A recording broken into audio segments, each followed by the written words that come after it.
ಪ್ರತಿ ಕ್ಷಣದ ಸುದ್ದಿಗಾಗಿ ಟಿವಿ9 ಕನ್ನಡ ಚಾನೆಲ್ಗೆ ಸಬ್ಸ್ಕ್ರೈಬ್ ಆಗಿ ಬೆಲ್ ಐಕಾನ್ ಒತ್ತಿ.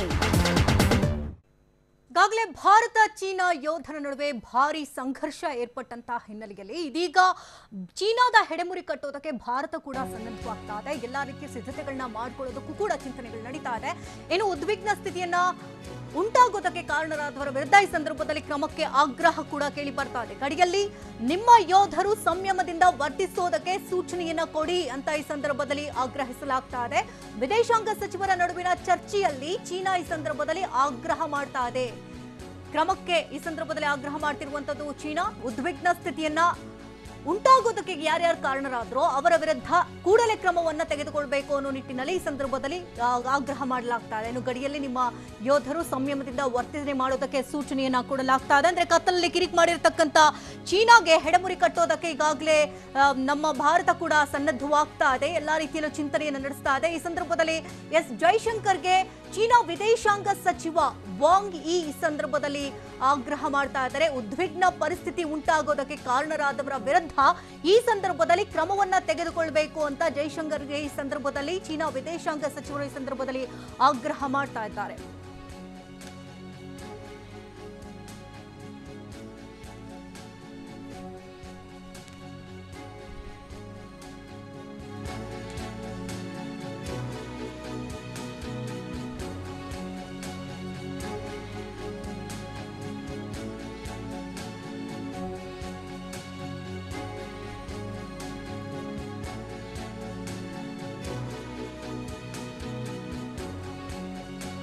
ಇನ್ನು ಗಡಿ ಸಂಘರ್ಷ ವಿಚಾರದಲ್ಲಿ ಬೆಳಗ್ಗೆಯಿಂದ ಏನೆಲ್ಲ ಡೆವಲಪ್ಮೆಂಟ್ಸ್ ಗಳಾಗಿದೆ ಅದರ ಪಿನ್ ಟು ಪಿನ್ ಮಾಹಿತಿಯನ್ನ ನಾವು ನಿಮಗೆ ಕೊಡ್ತಾ ಇದ್ದೀವಿ. ಭಾರತ ಮತ್ತು ಚೀನಾ ಗಡಿಯಲ್ಲಿ ಪರಿಸ್ಥಿತಿ ಯಾವ ರೀತಿ ಉದ್ವಿಗ್ನಗೊಂಡು ಆ ಸಂದರ್ಭದಲ್ಲಿ ಏನೆಲ್ಲ ಸಂಘರ್ಷಗಳಾಯಿತು ಅದರ ಪಿನ್ ಟು ಪಿನ್ ಅಪ್ಡೇಟ್ ಅನ್ನ ನಾವು ನಿಮಗೆ ಕೊಡ್ತಾ ಇದ್ದೀವಿ. ಯೋಧರ ನಡುವಿನ ಆ ಸಂದರ್ಭದಲ್ಲಿನ ಪರಿಸ್ಥಿತಿ ಹೇಗಿತ್ತು, ಭಾರತ ಚೀನಾ ಗಡಿಯಲ್ಲಿ ಪರಿಸ್ಥಿತಿ ಉದ್ವಿಗ್ನ ಆಯ್ತಲ್ಲ ಆ ಸಂದರ್ಭದ ಕಂಪ್ಲೀಟ್ ಮಾಹಿತಿಯನ್ನ ಕೊಡ್ತಾ ಇರುವಂತದ್ದು. ಸಮರಕ್ಕೆ ಸಜ್ಜಾಗ್ತಾ ಇದೆಯಾ ಹಾಗಾದ್ರೆ ಎರಡು ಬಲಿಷ್ಠ ರಾಷ್ಟ್ರಗಳು ಅನ್ನುವಂತಹ ಪ್ರಶ್ನೆ. ಗಡಿಯಲ್ಲಿ ಭಾರತ ಹಾಗೂ ಚೀನಾ ಸೇನೆ ಹೈ ಅಲರ್ಟ್ ಆಗಿದೆ. ಈ ಸಂದರ್ಭದಲ್ಲಿ ಎರಡು ಅಂದ್ರೆ ಬಲಿಷ್ಠ ರಾಷ್ಟ್ರಗಳಾಗಿದೆ, ಸರ್ವಸನ್ನದ್ಧವಾಗಿದೆ ಭಾರತದ 3 ಸೇನಾ ಪಡೆಗಳು. ಈ ಸಂದರ್ಭದಲ್ಲಿ ಎಲ್ಲಾ ರೀತಿಯ ತಯಾರಿಗಳನ್ನ ಈ ಸಂದರ್ಭದಲ್ಲಿ ನಡೆಸಿಕೊಳ್ಳಲಾಗ್ತಾ ಇದೆ. ಇಂದು ನಡೆದಂತಹ ಬೆಳವಣಿಗೆಗಳ ಕುರಿತು ಪಿನ್ ಟು ಪಿನ್ ಡೀಟೇಲ್ಸ್ ಅನ್ನ ನಾವು ನಿಮಗೆ ಇಲ್ಲಿ ಕಂಪ್ಲೀಟ್ ಆದಂತಹ ಮಾಹಿತಿಯನ್ನ ಕೊಡ್ತಾ ಇದ್ದೇವೆ. ಟಿವಿ9 ನಿಮ್ಮ ಮುಂದೆ ಇಡ್ತಾ ಇದೆ ಇದುವರೆಗಿನ ಕಂಪ್ಲೀಟ್ ರಿಪೋರ್ಟ್.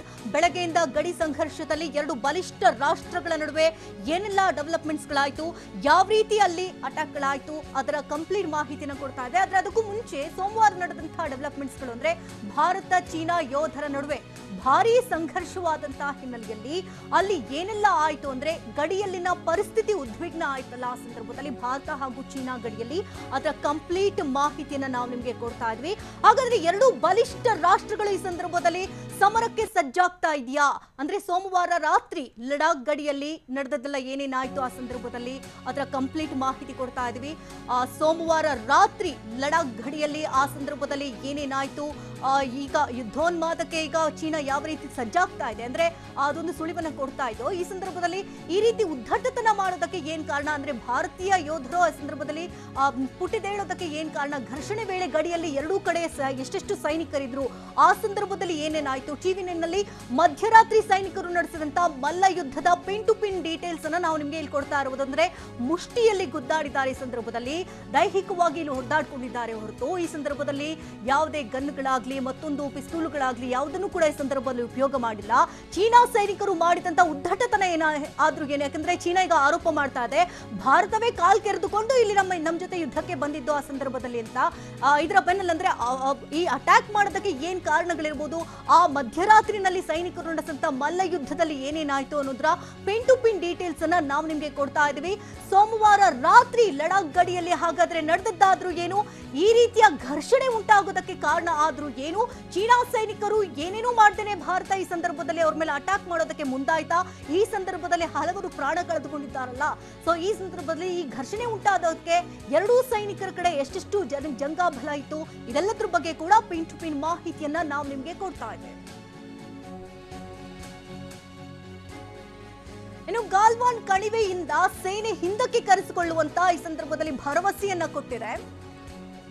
ಒಪ್ಪಂದದಂತೆ ಭಾರತೀಯ ಸೇನೆಗೆ ಭರವಸೆಯನ್ನ ಚೀನಾ ಸೇನೆ ಈ ಸಂದರ್ಭದಲ್ಲಿ ಕೊಟ್ಟಿದೆ. ಅಂದ್ರೆ ಭರವಸೆಯನ್ನ ಕೊಟ್ಟು ಈ ಸಂದರ್ಭದಲ್ಲಿ ಚೀನಾ ಬೆನ್ನಿಗೆ ಇರ್ತಿರ್ತಕ್ಕಂಥದ್ದು. ಹೀಗಾಗಿ ಸೋಮವಾರ ಸಂಜೆ ಭಾರತೀಯ ಸೇನೆಯಿಂದ ಈ ಸಂದರ್ಭದಲ್ಲಿ ಪರಿಶೀಲನೆಯನ್ನು ನಡೆಸಲಾಯಿತು. ಸೇನೆಯ 16ನೇ ಬಿಹಾರ ರೆಜಿಮೆಂಟ್ನ 50 ಸೈನಿಕರಿಂದ ಈ ಸಂದರ್ಭದಲ್ಲಿ ಪರಿಶೀಲನೆ ಆಯಿತು. ಅಂದ್ರೆ ಯಾವ ರೀತಿ ಬೆನ್ನಿಗೆ ಚೂರಿ ಇರಿದಿದೆ ಅನ್ನುವಂತಹ ವಿಚಾರ ಗೊತ್ತಾಗ್ತಿದ್ದಂತೆ ಕಮಾಂಡಿಂಗ್ ಆಫೀಸರ್ ನೇತೃತ್ವದಲ್ಲಿ ಭಾರತದ 50 ಸೈನಿಕರು ತೆರಳುತ್ತಾ ಇದ್ರು ಆ ಸಂದರ್ಭದಲ್ಲಿ. ಆದ್ರೆ ಭರವಸೆ ಮಾತು ಕೊಟ್ಟು ಬೆನ್ನಿಗೆ ಚೂರಿಯನ್ನ ಇರಿತು ಚೀನಾ ಸೈನಿಕರು. ಹಾಗಾಗಿ ಇಲ್ಲಿ ಘರ್ಷಣೆ ಉಂಟಾಗಿರುವಂತಹ ಸಾಧ್ಯತೆಗಳಿದೆ. ಪೆಟ್ರೋಲಿಂಗ್ ಪಾಯಿಂಟ್ 14ರಿಂದ ಚೀನಿ ಸೈನಿಕರು ಹಿಂದೆ ಸರಿದಿರಲಿಲ್ಲ, ಅಲ್ಲಿಂದ ಹಿಂದೆ ಸರಿಬೇಕಾಗಿತ್ತು. ಅವರು ಅಲ್ಲಿ ಕೊಟ್ಟ ಮಾತಿನಿಂದ ಹಿಂದೆ ಸರಿದಿತ್ತು ಚೀನಾ. ತಕ್ಷಣವೇ ಭಾರತದ ಸೈನಿಕರು ಚೀನಾ ನಿರ್ಮಿಸಿದಂತಹ ಟೆಂಟ್ ಗಳನ್ನ ಧ್ವಂಸ ಮಾಡಿದ್ರು ಆ ಸಂದರ್ಭದಲ್ಲಿ. ಯಾಕಂದ್ರೆ ಕೊಟ್ಟ ಮಾತಿನಂತೆ ಅವ್ರು ನಡೆದುಕೊಳ್ಬೇಕಾಗಿತ್ತು. ಭಾರತದ ಭೂಪ್ರದೇಶದಲ್ಲಿ ನಿರ್ಮಿಸಿದಂತಹ ಟೆಂಟ್ ಗಳನ್ನ ಆ ಸಂದರ್ಭದಲ್ಲಿ ಧ್ವಂಸ ಮಾಡ್ತಾರೆ. 50 ಜನರ ಟೀಮ್ ನೊಂದಿಗೆ ಅಲ್ಲಿಗೆ ತೆರಳಿ ಟೆಂಟ್ ಗಳನ್ನ ಸಂಪೂರ್ಣವಾಗಿ ಧ್ವಂಸ ಮಾಡಿ ಬೆಂಕಿ ಹಚ್ತಾರೆ. ಯಾಕಂದ್ರೆ ಕೊಟ್ಟ ಮಾತಿನಂತೆ ಚೀನಾ ಹಿಂದೆ ಸರಿಬೇಕಾಗಿತ್ತು. ಅಲ್ಲಿ ಟೆಂಟ್ ಗಳನ್ನ ಹೊತ್ಕೊಂಡಿರ್ತಾರೆ. ಕೆಲವೇ ಹೊತ್ತಿನಲ್ಲಿ 250ಕ್ಕೂ ಹೆಚ್ಚು ಸೈನಿಕರು ಬಂದು ಆ ಸಂದರ್ಭದಲ್ಲಿ ದಾಳಿಯನ್ನ ನಡೆಸ್ತಾರೆ. ಚೀನಾದ ಸೈನಿಕರು ಮೊಳೆ ಇಡುವಂತಹ ಕೋಲುಗಳಿಂದ, ದೊಣ್ಣೆಗಳಿಂದ ಈ ಸಂದರ್ಭದಲ್ಲಿ ದಾಳಿ ಮಾಡಿದ್ರು ಅನ್ನುವಂತಹ ವಿಚಾರ ಕೂಡ ಇಲ್ಲಿ ತಿಳಿದು ಬರ್ತಾ ಇದೆ.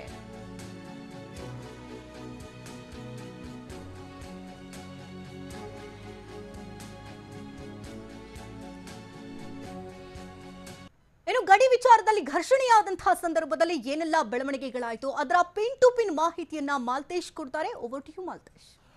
Thank you Shakuntala. ಇಲ್ಲಿ ನಾವು ಗಮನಿಸ್ತಾ ಹೋಗೋಣ ಯಾವ್ಯಾವ ರೀತಿಯಾಗಿ ಇಲ್ಲಿ ಚೀನಾ ಕೊಟ್ಟಂತಹ ಮಾತಿಗೆ ತಪ್ಪಿ ಅಲ್ಲಿ ವರ್ತಿಸಿದ್ರು ಅನ್ನುವಂಥದಕ್ಕೆ ಸಂಬಂಧಪಟ್ಟಂತೆ PLA ಅಥವಾ ಪೀಪಲ್ಸ್ ಲಿಬರೇಷನ್ ಆರ್ಮಿ ಚೀನಾಕ್ಕೆ ಸಂಬಂಧಪಟ್ಟಂತಹ ಸೈನಿಕರು ಅಲ್ಲಿ ಹೇಳಿದ್ದೇನು ಬಟ್ ವಾಸ್ತವವಾಗಿ ಮಾಡಿದ್ದೇನು ಅನ್ನುವಂಥದ್ದನ್ನ ಗಮನಿಸ್ತಾ ಹೋಗೋಣ. ಹೇಳಿ ಸೋಮವಾರ ಅವತ್ತು ಈ ತರದ ಘರ್ಷಣೆ ಹಿಂದೆ ಡೋಕ್ಲಾಮಲ್ಲಿ ಆದಂತಹ ರೀತಿಯಾದಂತಹ ಘರ್ಷಣೆ ಬಹಳ ಮಿತಿ ಮೀರ್ತಾ ಇದೆ ಅನ್ನುವಂಥ ವಿಚಾರ ನಮಗೆ ತಿಳಿತಾ ಬರುತ್ತೆ.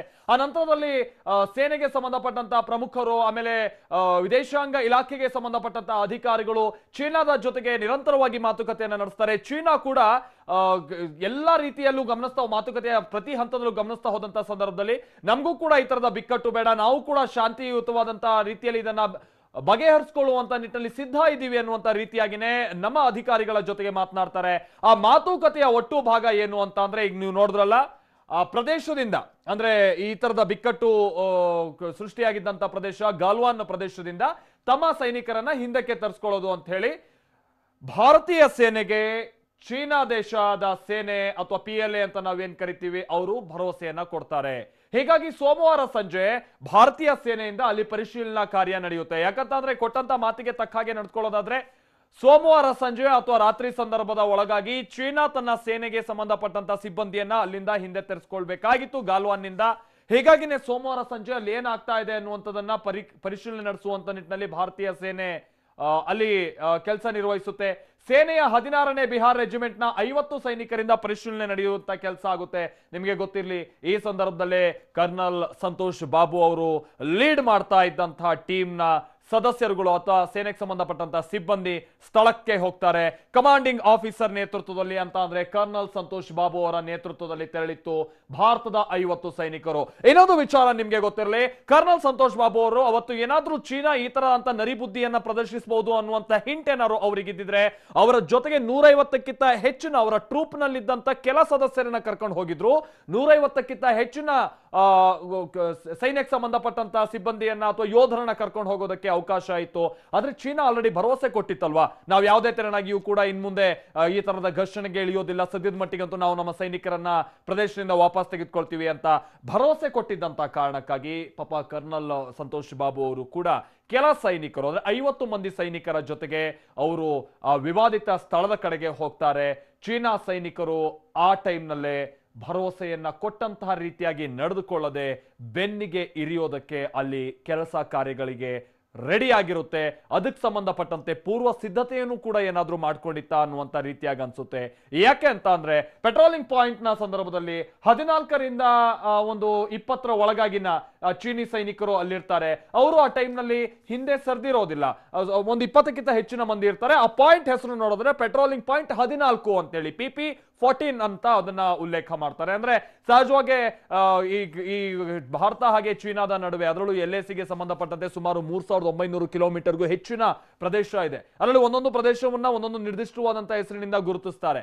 ಅದರಲ್ಲಿ ಈ PP14 ಅನ್ನುವಂತ ಪ್ರದೇಶನೂ ಕೂಡ ಹೌದು. ಅದು ಈ ಗಾಲ್ವಾನ್ ಪ್ರದೇಶಕ್ಕೆ ಸಂಬಂಧಪಟ್ಟ ಹಾಗೆ ಪ್ರದೇಶ.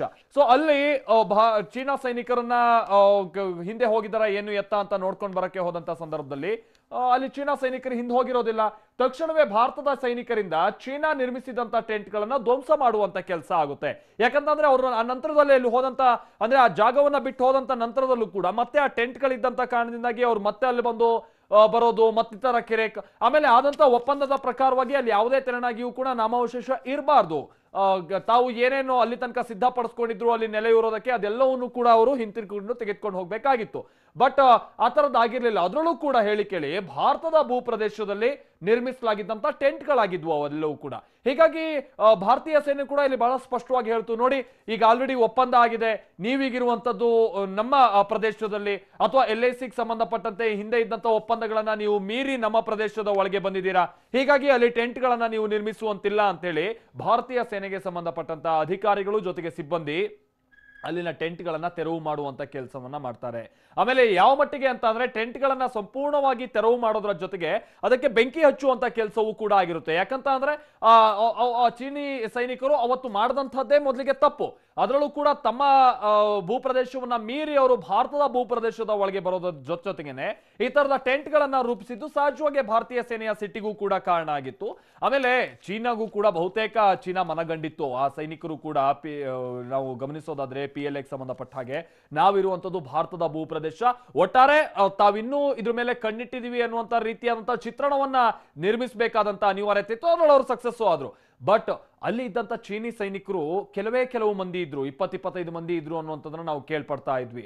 ಯಾವಾಗ ಭಾರತೀಯ ಸೇನೆಗೆ ಸಂಬಂಧಪಟ್ಟಂತ ಸಿಬ್ಬಂದಿ ಬಂದು ತಮ್ಮನ್ನ ವಾಪಸ್ ಕಳಿಸಿ ಅಲ್ಲಿರುವಂತ ತಾವು ಅನಧಿಕೃತವಾಗಿ ನಿರ್ಮಿಸಲಾಗಿದ್ದಂತ ಟೆಂಟ್ ಗಳನ್ನ ಸುಟ್ಟಾಕ್ತಾ ಇದ್ದಾರೆ ಅನ್ನುವಂತ ವಿಚಾರ ಗೊತ್ತಾಯ್ತು. ಸುಮಾರು 250ಕ್ಕೂ ಹೆಚ್ಚು ಚೀನಾಕ್ಕೆ ಸಂಬಂಧಪಟ್ಟಂತ ಅಥವಾ PLAಗೆ ಸಂಬಂಧಪಟ್ಟಂತ ಸೈನಿಕರು ಅಲ್ಲಿ ಬಂದು ಜಮಾವಣೆ ಆಗೋದಕ್ಕೆ ಶುರುವಾಗ್ತಾರೆ. ನೆನಪಿರ್ಲಿ, ಇಲ್ಲಿ ಭಾರತಕ್ಕೆ ಸಂಬಂಧಪಟ್ಟಂತೆ ಬಿಹಾರದ ಟ್ರೂಪ್ ಏನ್ ಹೋಗಿತ್ತು ಅಥವಾ ಬಿಹಾರ್ ರೆಜಿಮೆಂಟ್ಗೆ ಸಂಬಂಧಪಟ್ಟಂತಹ ಟ್ರೂಪ್ ಅಲ್ಲಿ ಅವರು ಸಾವಿರಾರು ಸೈನಿಕರನ್ನ ಕರ್ಕೊಂಡು ಹೋಗೋದಕ್ಕೆ ಅವಕಾಶ ಇತ್ತು. ಬಟ್ ಅಲ್ಲಿ ಕರ್ನಲ್ ಸಂತೋಷ್ ಬಾಬು ಅವರು ಕೇವಲ 50 ಜನ ಸೈನಿಕರ ಜೊತೆಗೆ ಹೋಗಿರ್ತಾರೆ. ಆಗ ಸ್ಥಳದಲ್ಲಿ ಭಾರತದ ಸೈನಿಕರಿಗಿಂತ ಹೆಚ್ಚು ಸಂಖ್ಯೆಯಲ್ಲಿ ಚೀನಾ ಸೈನಿಕರು ಬಂದು ಜಮಾವಣೆ ಆಗೋದಕ್ಕೆ ಆರಂಭ ಆಗ್ತಾರೆ. ಅಲ್ಲಿಗೆ ಒಂದಂತೂ ಸ್ಪಷ್ಟ, ಚೀನಾ ಆ ವಿವಾದಿತ ಪ್ರದೇಶದಿಂದ ಬಹಳ ದೂರದಲ್ಲೇನು ತನ್ನ ಸೈನಿಕರನ್ನ ಅವರು ಇಟ್ಟಿರಲಿಲ್ಲ. ಅಲ್ಲೇ ಅಕ್ಕಪಕ್ಕದ ಸ್ಥಳಗಳಲ್ಲೂ ಕೂಡ ಇಂಥದೊಂದು ಸನ್ನಿವೇಶ ಬಂದಾಗ ಈ ತರದ ನರಿಬುದ್ಧಿ ಪ್ರದರ್ಶಿಸೋದಕ್ಕಾಗಿನೇ ಹಲವು ಸೈನಿಕರು ಅಲ್ಲಿ ಆಲ್ರೆಡಿ ಜಮಾವಣೆ ಆಗಿದ್ರು ಅನ್ನುವಂಥದ್ದು ಕೂಡ ನಮ್ಗೆ ಗೊತ್ತಾಗ್ತಾ ಹೋಗುತ್ತೆ. ಯಾಕಂತಂದ್ರೆ ಕೆಲವೇ ಗಂಟೆಗಳಲ್ಲಿ ಚೀನಿ ಸೈನಿಕರು ಈ ಗಾಲ್ವಾನ್ನ ಪ್ರದೇಶದಲ್ಲಿ ಗಲಾಟೆ ನಡೀತಾ ಇದ್ದಂತ ಸ್ಥಳಕ್ಕೆ ಬರ್ತಾರೆ. ಅದರಲ್ಲಿ ಇನ್ನೊಂದು ವಿಚಾರ ಅಂತಂದ್ರೆ ಚೀನಾ ಸೈನಿಕರು ಮೊಳೆ ಇರುವಂತ ಕೋಲು ಹಾಗೆ ದೊಣ್ಣೆಗಳಿಂದ ದಾಳಿ ಮಾಡ್ತಾರೆ ಭಾರತೀಯ ಸೈನಿಕರು. ಆಮೇಲೆ ಇನ್ನೊಂದು ವಿಚಾರ, ಅದು ಎಷ್ಟು ನಿಖರವಾಗಿದೆ ಅನ್ನುವಂಥದ್ದನ್ನ ಕೂಡ ನಮ್ಗೆ ಗೊತ್ತಾಗ್ಬೇಕಿದೆ. ಯಾಕಂತಂದ್ರೆ ಈಗ ಆಗಿರುವಂತ ಒಪ್ಪಂದದ ಪ್ರಕಾರವಾಗಿ ಅವರನ್ನ ಹಿಂದೆ ಕಳಿಸಬೇಕಾಗಿದ್ದಂತ ಕಾರಣಕ್ಕಾಗಿ ಅನ್ಆರ್ಮ್ಡ್ ಅಂದ್ರೆ ಯಾವುದೇ ತೆರಣ ಅಂತ ಶಸ್ತ್ರಗಳನ್ನ ಅವ್ರು ಇಟ್ಕೊಂಡು ಹೋಗಿರ್ಲಿಲ್ಲ ನಮ್ಮ ಸೈನಿಕರು ಅನ್ನೋದು ಕೂಡ ನಮ್ಗೆ ಗೊತ್ತಾಗ್ತಾ ಇತ್ತು. ಹೀಗಾಗಿನೇ ಆ ಟೈಮ್ ನಲ್ಲಿ ಕೆಲವು ಶಸ್ತ್ರಾಸ್ತ್ರಗಳು ಇದ್ದಂತ ಸಂದರ್ಭದಲ್ಲೂ ಕೂಡ ನೇರವಾಗಿ ಅದನ್ನ ಟ್ರಿಗರ್ ಮಾಡೋದಕ್ಕೆ ಆಗೋದಿಲ್ಲ. ಯಾಕೆ ಅಂತ ಅಂದ್ರೆ ಇನ್ ಕೇಸ್ ಮೊನ್ನೆ ನಡೆದಂತ ಗಲಾಟೆ ಸಂದರ್ಭದಲ್ಲಿ ಕಲ್ಲು ದೊಣ್ಣೆಗಳ ಮುಖೇನವಾಗಿ ಗಲಾಟೆ ಆಯ್ತಲ್ಲ, ಅಕಸ್ಮಾತ್ ಅಲ್ಲಿ ಏನಾದ್ರೂ ಒಂದು ಗುಂಡು ಫೈರ್ ಆಗಿದ್ರೆ ಅದು ನಮ್ಮಿಂದ ಆಗಿರ್ಬೋದು ಅಥವಾ ಚೀನಾದ ಕಡೆಯಿಂದ ಆಗಿರ್ಬೋದು, ಅದು ಇಂಡೈರೆಕ್ಟ್ ಆಗಿ ಯುದ್ಧಕ್ಕೆ ಕರೆ ಕೊಟ್ಟಂಗ ಆಗ್ತಾ ಇತ್ತು. ಈ ತರದ ಸೀಸ್ ಫೈರ್ ಬಹಳ ಆಗಿದೆ. 1962 ಅಲ್ಲಿ ದೊಡ್ಡ ಮಟ್ಟದ ಯುದ್ಧ ಆದಂತ ನಂತರದಲ್ಲಿ 1967 ಜೊತೆಗೆ 1987ರ ಸಂದರ್ಭದಲ್ಲೂ ಕೂಡ ಸೀಸ್ ಫೈರ್ ಭಾರತ ಹಾಗೆ ಚೀನಾದ ನಡುವೆ ಬಹಳ ಆಗಿದೆ. ಈ ಟೈಮ್ ನಲ್ಲೂ ಕೂಡ ಏನಾದ್ರು ಸೀಸ್ ಫೈರ್ ಆಗಿದ್ರೆ ಅಥವಾ ಅಲ್ಲೇ ನೇರವಾಗಿ ಗುಂಡು ಹಾರಿಸಿ ಯಾವ್ದಾದ್ರು ಸೈನಿಕರನ್ನ ಹತ್ಯೆ ಮಾಡುವಂತ ಕೆಲಸ ಎರಡೂ ಸೈನ್ಯದಿಂದ ಆಗಿದ್ರು ಅದು ಇಂಡೈರೆಕ್ಟ್ ಆಗಿ ಯುದ್ಧಕ್ಕೆ ಕರೆ ಕೊಟ್ಟಂಗೆ ಆಗ್ತಾ ಇತ್ತು. ಹೀಗಾಗಿ ಈ ಟೈಮ್ ನಲ್ಲಿ ಎರಡೂ ಕಡೆಯ ಸೈನಿಕರು ಬಂದೂಕುಗಳನ್ನ ಬಳಸದೆ ಹೋದ್ರೂ ಕೂಡ ಕೋಲುಗಳಿಂದ ಕಲ್ಲುಗಳಿಂದ ಒಬ್ರಿಗೊಬ್ರು ಹೊಡೆದಾಡ್ಕೊಂಡಿದ್ದಾರೆ. ಆದ್ರೆ ಚೀನಾ ಮೊದಲೇ ಇಲ್ಲಿ ಪ್ಲಾನ್ಡ್ ಆಗಿ ಕೋಲ್ಗಳಿಗೆ ಅಂದ್ರೆ ಈ ಮೊಳೆಗಳನ್ನ ಹೊಡೆದಿದ್ದಂತ ಕೋಲ್ಗಳನ್ನ ತಂದು ಹೊಡೆದಂತ ಕಾರಣದಿಂದಾಗಿ ಅದು ನಮ್ಮ ಸೈನಿಕರಿಗೆ ಬಹಳ ದೊಡ್ಡ ಆಘಾತವನ್ನ ತಂದಿಡ್ತು. Over to you Shakuntala. ಬರೋಬ್ಬರಿ 45 ವರ್ಷಗಳ ಹಿಂದೆ ಇದ್ದಂತಹ ಪರಿಸ್ಥಿತಿ ಈಗ ಕ್ರಿಯೇಟ್ ಆಗಿದೆ. ಆದ್ರೆ ಆ ಸಂದರ್ಭದಲ್ಲಿ ಈ ರೀತಿಯ ಸಂಘರ್ಷ ಆಗಿರಲಿಲ್ಲ. ಇದೀಗ ಚೀನಾ ಹಲ್ಲು ಮಸಿತಾ ಇರೋದಾದ್ರೂ ಯಾಕೆ ಅಂತ ನೋಡಿದ್ರೆ, ಚೀನಾದ ಸೇನಾಧಿಕಾರಿಯನ್ನ ಈ ಸಂದರ್ಭದಲ್ಲಿ ಭಾರತೀಯ ಯೋಧರು ಹೊಡೆದು ಹಾಕಿದ್ದಾರೆ. ಮಲ್ಲ ಯುದ್ಧ ನಡೀತಲ್ಲ, ಆ ಮಲ್ಲ ಯುದ್ಧದಲ್ಲಿ ಚೀನಾ ಕಮಾಂಡಿಂಗ್ ಆಫೀಸರ್ ರಕ್ತ ಕಕ್ಕಿಸಿರುವಂತಹ ಯೋಧರು, ನಮ್ಮ ಭಾರತೀಯ ಯೋಧರ ಸಂದರ್ಭದಲ್ಲಿ ಕಮಾಂಡಿಂಗ್ ಆಫೀಸರ್ನ ರಕ್ತವನ್ನ ಕಕ್ಕಿಸಿದ್ದಾರೆ. ಈ ಸಂದರ್ಭದಲ್ಲಿ ಭಾರತೀಯ ಯೋಧರ ಏಟಿಗೆ ಚೀನಾ ಕಮಾಂಡಿಂಗ್ ಆಫೀಸರ್ ಸಾವಿಗೀಡಾಗಿದ್ದಾರೆ. ಚೀನಾದ ಕಮಾಂಡಿಂಗ್ ಆಫೀಸರ್ ಸೇರಿದಂತೆ ಹಲವರು ಈ ಸಂದರ್ಭದಲ್ಲಿ ಸಾವಿಗೀಡಾಗಿದ್ದಾರೆ. ಚೀನಾ ಖ್ಯಾತಿ ತೆಗಿತಾ ಇರೋದು ಯಾವ ಕಾರಣಕ್ಕೆ ಎನ್ನುವಂತಹ ಅಂಶಗಳನ್ನ ನಾವಿಲ್ಲಿ ಗಮನಿಸಬೇಕಾಗುತ್ತೆ. 45 ವರ್ಷಗಳಲ್ಲಿ ನಡೆದೇ ಇದ್ದಂತಹ ಸಂಘರ್ಷ ಈಗ ನಡೀತಾ ಇರೋದಕ್ಕೂ ಸಾಕಷ್ಟು ಕಾರಣಗಳಿದೆ. ಈ ಮಲ್ಲ ಯುದ್ಧದಲ್ಲಿ ಚೀನಾ ಕಮಾಂಡಿಂಗ್ ಆಫೀಸರ್ ಅನ್ನ ರಕ್ತ ಕಕ್ಕಿಸಿದ್ದಾರೆ ನಮ್ಮ ಭಾರತೀಯ ಯೋಧರು. ಅಂದ್ರೆ ಪ್ರತೀಕಾರಕ್ಕೆ, ಅಂದ್ರೆ 20 ಯೋಧರ ಬಲಿದಾನಕ್ಕೆ ಈ ಸಂದರ್ಭದಲ್ಲಿ ಪ್ರತೀಕಾರ ತೆಗೆದುಕೊಳ್ಳದೆ ಇದ್ರೆ ನಿಜಕ್ಕೂ ಈ ಸಂದರ್ಭದಲ್ಲಿ ಸರಿ ಹೋಗುತ್ತಾ? ಹಾಗಾದ್ರೆ ಭಾರತೀಯ ಯೋಧರ ಏಟಿಗೆ ಚೀನಾ ಕಮಾಂಡಿಂಗ್ ಆಫೀಸರ್ ಸಂದರ್ಭದಲ್ಲಿ ಸಾವಿಗೀಡಾಗಿದ್ದಾರೆ ಎಂದು ಬೆಳಗ್ಗೆ ಎಎನ್ಐ ಸುದ್ದಿ ಸಂಸ್ಥೆಯಿಂದ ಈ ಬಗ್ಗೆ ಮಾಹಿತಿ ಹೊರಬಿದ್ದಿದೆ. ಚೀನಾ ಕಮಾಂಡಿಂಗ್ ಆಫೀಸರ್ ಸೇರಿದಂತೆ ಈ ಸಂದರ್ಭದಲ್ಲಿ ಹಲವರು ಸಾವಿಗೀಡಾಗಿದ್ದಾರೆ.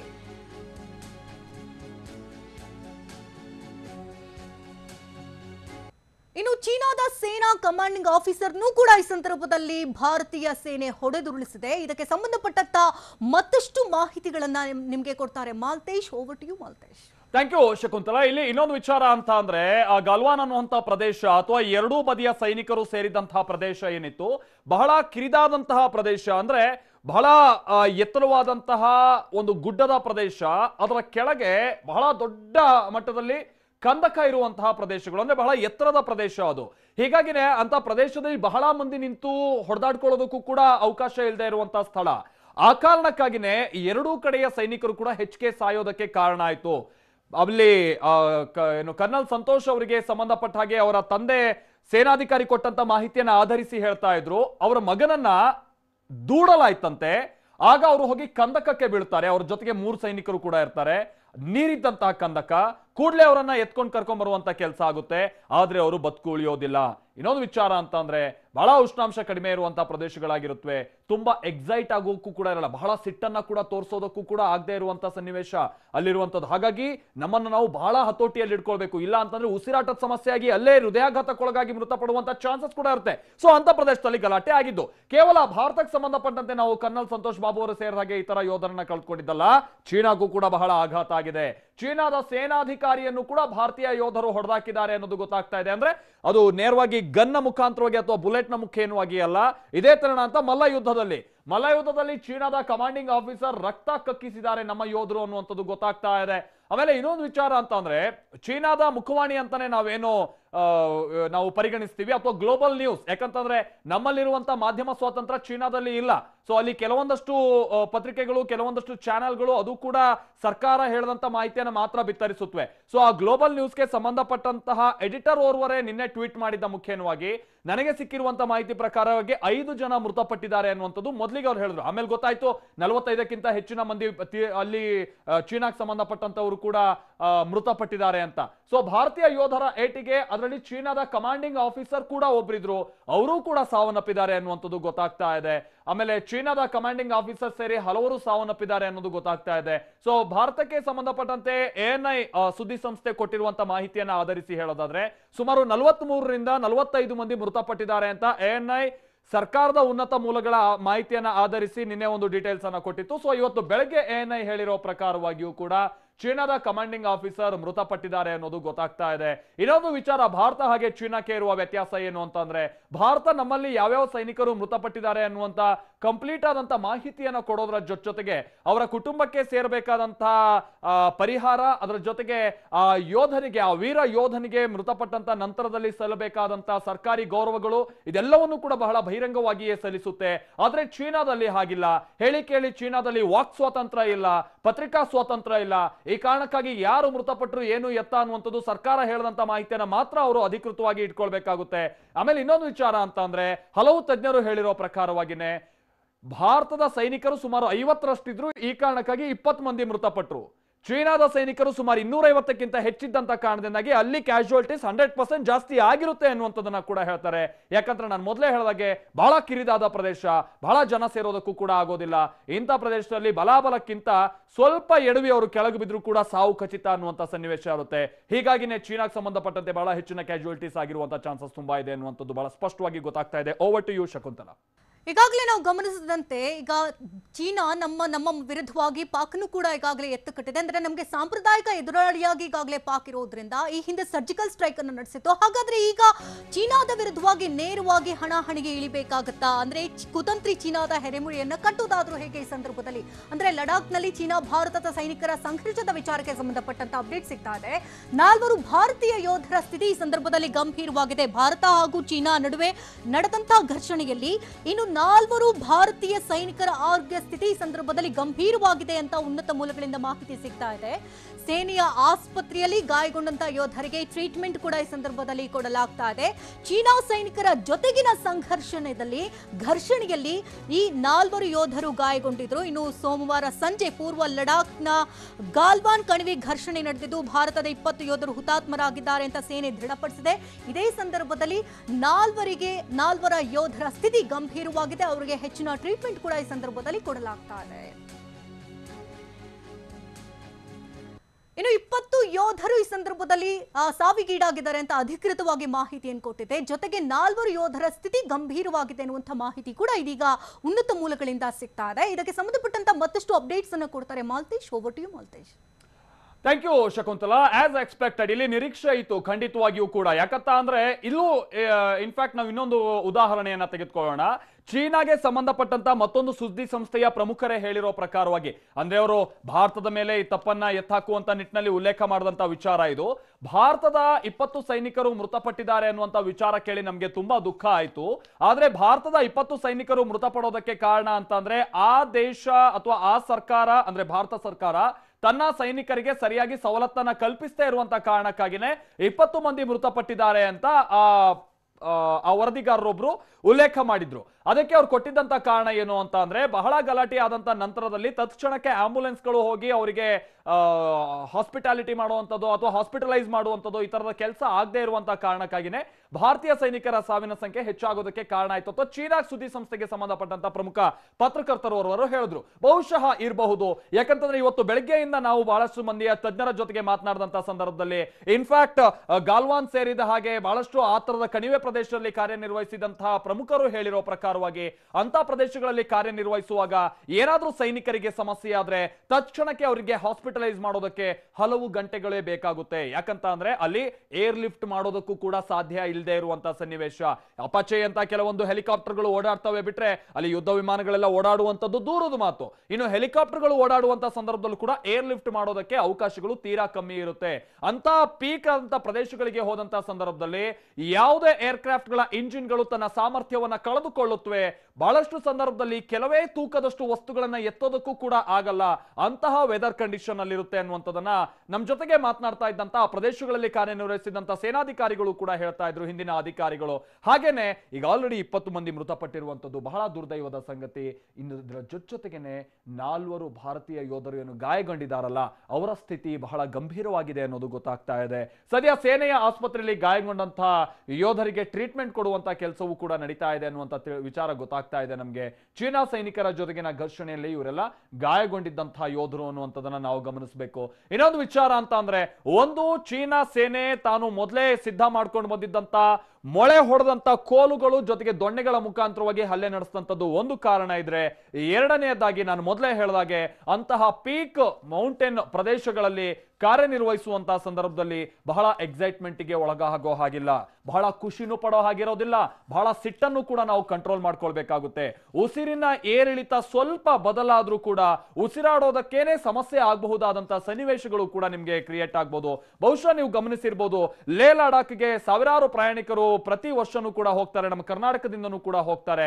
ಅವರು ಲೇ ಲಡಾಖ್ನ ಕೆಲ ಪ್ರದೇಶಗಳಲ್ಲಿ ಓಡಾಡುವಂತಹ ಸಂದರ್ಭದಲ್ಲಿ ಅವರಿಗೆ ಮೊದಲಿಗೆನೆ ತರಬೇತಿ ಕೊಡಲಾಗಿರುತ್ತೆ. ಅಲ್ಲಿ ಉಸಿರಾಡೋದಕ್ಕೆ ಎಷ್ಟು ಕಷ್ಟ ಇರುತ್ತೆ, ನಿಮ್ಮ ಅಲ್ಲಿ ಹೋದಂತ ನಂತರದಲ್ಲಿ ನಿಮ್ ಬಿಹೇವಿಯರ್ ಹೇಗಿರ್ಬೇಕು, ಹೇಗೆ ನೀವು ಕಂಪ್ಲೀಟ್ ಮನಸ್ಥಿತಿ ಮೇಲೆ ಕಂಟ್ರೋಲ್ ಅನ್ನ ಹೊಂದಿರಬೇಕು, ಈ ತರದನ್ನ ಲಡಾಖಿಗೆ ಹೋಗುವಂತ ಸಂದರ್ಭದಲ್ಲಿ ಟ್ರೈನಿಂಗ್ ಅನ್ನ ಕೊಟ್ಟು ಕಳಿಸ್ತಾರೆ. ಅಂತಹದ್ರಲ್ಲಿ ಅದಕ್ಕಿಂತ 10 ಪಟ್ಟು ಎತ್ತರದ ಸುಮಾರು 14,000 ಅಡಿಗಳಷ್ಟು ಎತ್ತರದ ಮೌಂಟೇನ್ಗಳಲ್ಲಿ ಓಡಾಡುವಂತಹ ಸಂದರ್ಭದಲ್ಲಿ ಇನ್ನೂ ಹೆಚ್ಚಿನ ತರಬೇತಿಯನ್ನ ಕೊಡಲಾಗಿರುತ್ತೆ. ಆದ್ರೂ ಕೂಡ ಚೀನಾ ಸೈನಿಕರು ತೋರದಂತಹ ವರ್ತನೆಯ ಕಾರಣದಿಂದಾಗಿ ಸಹಜವಾದಂತಹ ಸಿಟ್ಟು ನಮ್ಮ ಸೈನಿಕರಿಗೆ ಬಂದಿತ್ತು. ಆ ಟೈಮ್ನಲ್ಲಿ ಕೆಲವರು ಶಿಖರಗಳಿಂದ ಕೆಳಗೆ ಬಿದ್ದಂತ ಕಾರಣ, ಕಂದಕಕ್ಕೆ ಬಿದ್ದಂತಹ ಕಾರಣದಿಂದಾಗಿ ಅವರನ್ನ ಹಾಸ್ಪಿಟಲೈಸ್ ಮಾಡುವಂತ ಕೆಲಸ ಹೇಗೆ ಯಶಸ್ವಿ ಆದ್ರೂ ಕೂಡ ಅವರು ಮೊದಲೇ ಬಹಳ ಆರೋಗ್ಯ ತಪ್ಪಿದ್ರಿಂದಾಗಿ ಬಹಳಷ್ಟು ಮಂದಿಯ ಪಲ್ಸ್ ರೇಟ್ ಸಹಜವಾಗಿ ಕಮ್ಮಿ ಆಗಿರುತ್ತೆ. ಹೀಗಾಗಿ ಅವರು ಮತ್ತೆ ರಿಕವರ್ ಆಗೋಕೆ ಬಹಳ ಕಷ್ಟ ಆಗುತ್ತೆ. ಆ ಕಾರಣಕ್ಕಾಗಿನೇ ನಾವು ಹೇಳಿದ್ದು 20ಕ್ಕಿಂತ ಹೆಚ್ಚು ಸೈನಿಕರು, ಅಂದ್ರೆ 20 ಸೈನಿಕರು ಮೃತಪಟ್ಟದ್ದು ಒಂದಾದ್ರೆ 4 ಸೈನಿಕರ ಸ್ಥಿತಿ ಗಂಭೀರ ಆಗಿದೆ ಅಂತ ಹೇಳಿ. ಈಗ ನಮ್ಮ ಮುಂದಿರುವಂತ ಒಂದೇ ಒಂದು ಕೆಲಸ ಅಂತ ಅಂದ್ರೆ ಆ 4 ಸೈನಿಕರು ಕೂಡ ಮತ್ತೆ ರಿಕವರ್ ಆಗಿ ಅವರು ಮುಂದಿನ ದಿನಗಳಲ್ಲಿ ಮತ್ತೆ ಅವರು ಸೇನೆಗೆ ಕೆಲಸ ನಿರ್ವಹಿಸುವಂತಾಗ್ಲಿ, ಅಟ್ಲೀಸ್ಟ್ ಸದ್ಯದ ಮಟ್ಟಿಗೆ ಅವರು ಬದುಕುಳಿಯುವಂತಾಗ್ಲಿ ಅಂತ ಪ್ರಾರ್ಥಿಸೋದು ಒಂದೇ ನಮ್ಮ ಮುಂದೆ ಇರುವಂತಹ ಕಾರ್ಯ ಆಗಿದೆ. Over to you Shakuntala. Thank you Maltesh. ಅಂದ್ರೆ ಉಭಯ ದೇಶಗಳ ನಡುವಿನ ಸಂಘರ್ಷ ಯಾವ ಮಟ್ಟಕ್ಕೆ ತಾರಕಕ್ಕೇರಿತು ಅನ್ನುವಂತಹ ಅಂಶಗಳನ್ನ ನಿಮ್ಮ ಮುಂದೆ ಎಳೆಯಾಗಿ ನಾವು ಬಿಚ್ಚಿಡ್ತಾ ಇದ್ದೀವಿ. ಸೋಮವಾರ ಮಧ್ಯರಾತ್ರಿಯಲ್ಲಿ ನಡೆದಂತಹ ಘರ್ಷಣೆಯ ಒಂದು ಚಿತ್ರಣವನ್ನು ನಿಮ್ಮ ಮುಂದೆ ತೆರೆದಿಡ್ತಾ ಇದ್ದೀವಿ. ಲಡಾಖ್ನಲ್ಲಿ ಚೀನಾ ಭಾರತದ ಸೈನಿಕರ ಘರ್ಷಣೆಯ ವಿಚಾರಕ್ಕೆ ಸಂಬಂಧಪಟ್ಟಂತ ಮಾಹಿತಿ ಇದು. ಈ ಘರ್ಷಣೆಯಲ್ಲಿ ಚೀನಾದ 35ಕ್ಕೂ ಹೆಚ್ಚು ಸೈನಿಕರು ಈ ಸಂದರ್ಭದಲ್ಲಿ ಹತರಾಗಿದ್ದಾರೆ ಅನ್ನುವಂಥ ಮಾಹಿತಿ ಕೂಡ ಈ ಸಂದರ್ಭದಲ್ಲಿ ಲಭ್ಯವಾಗ್ತಾ ಇದೆ. ಅಮೆರಿಕದ ಇಂಟೆಲಿಜೆನ್ಸ್ ವರದಿಯಲ್ಲಿ 35ಕ್ಕೂ ಹೆಚ್ಚು ಸಾವಾಗಿದೆ, ಸಾವು ನೋವು ಆ ಸಂದರ್ಭದಲ್ಲಿ ಸಂಭವಿಸಿದೆ ಎನ್ನುವಂತ ಮಾಹಿತಿಯನ್ನ ಕೊಟ್ಟಿದೆ. ಚೀನಾ ಸೇನೆಯ ಅಧಿಕಾರಿ ಸೇರಿದಂತೆ ಈ ಸಂದರ್ಭದಲ್ಲಿ 35ಕ್ಕೂ ಹೆಚ್ಚು ಸಾವು ನೋವಾಗಿರುವ ಸಾಧ್ಯತೆಗಳಿದೆ ಅಂತ ಅಮೆರಿಕದ ಇಂಟೆಲಿಜೆನ್ಸ್ ವರದಿಯಲ್ಲಿ 35ಕ್ಕೂ ಹೆಚ್ಚು ಸಾವು ನೋವಾಗಿದೆ ಅನ್ನುವಂತಹ ಮಾಹಿತಿಯನ್ನ ಅದು ಹೊರಚಲಿರ್ತಕ್ಕಂಥದ್ದು. ಲಡಾಖ್ ಘರ್ಷಣೆಯಲ್ಲಿ ಚೀನಾದ ಸೈನಿಕರು ಹತರಾಗಿದ್ರು, ಬರೋಬ್ಬರಿ 35ಕ್ಕೂ ಹೆಚ್ಚು ಸೈನಿಕರು ಹತರಾಗಿದ್ದಾರೆ ಎನ್ನುವಂತಹ ಮಾಹಿತಿ ಕೂಡ ಇಲ್ಲಿ ಸಿಗ್ತಾ ಇದೆ. ಇನ್ನು ಈ ಮಲ್ಲ ಯುದ್ಧದಲ್ಲಿ ಚೀನಾದ ಬರೋಬ್ಬರಿ 35ಕ್ಕೂ ಹೆಚ್ಚು ಜನ ಈ ಸಂದರ್ಭದಲ್ಲಿ ಸಾವಿಗೀಡಾಗಿದ್ದಾರೆ ಅನ್ನುವಂತಹ ಮಾಹಿತಿಯನ್ನ America intelligence bureau ಕೊಟ್ಟಿರುವಂತದ್ದು.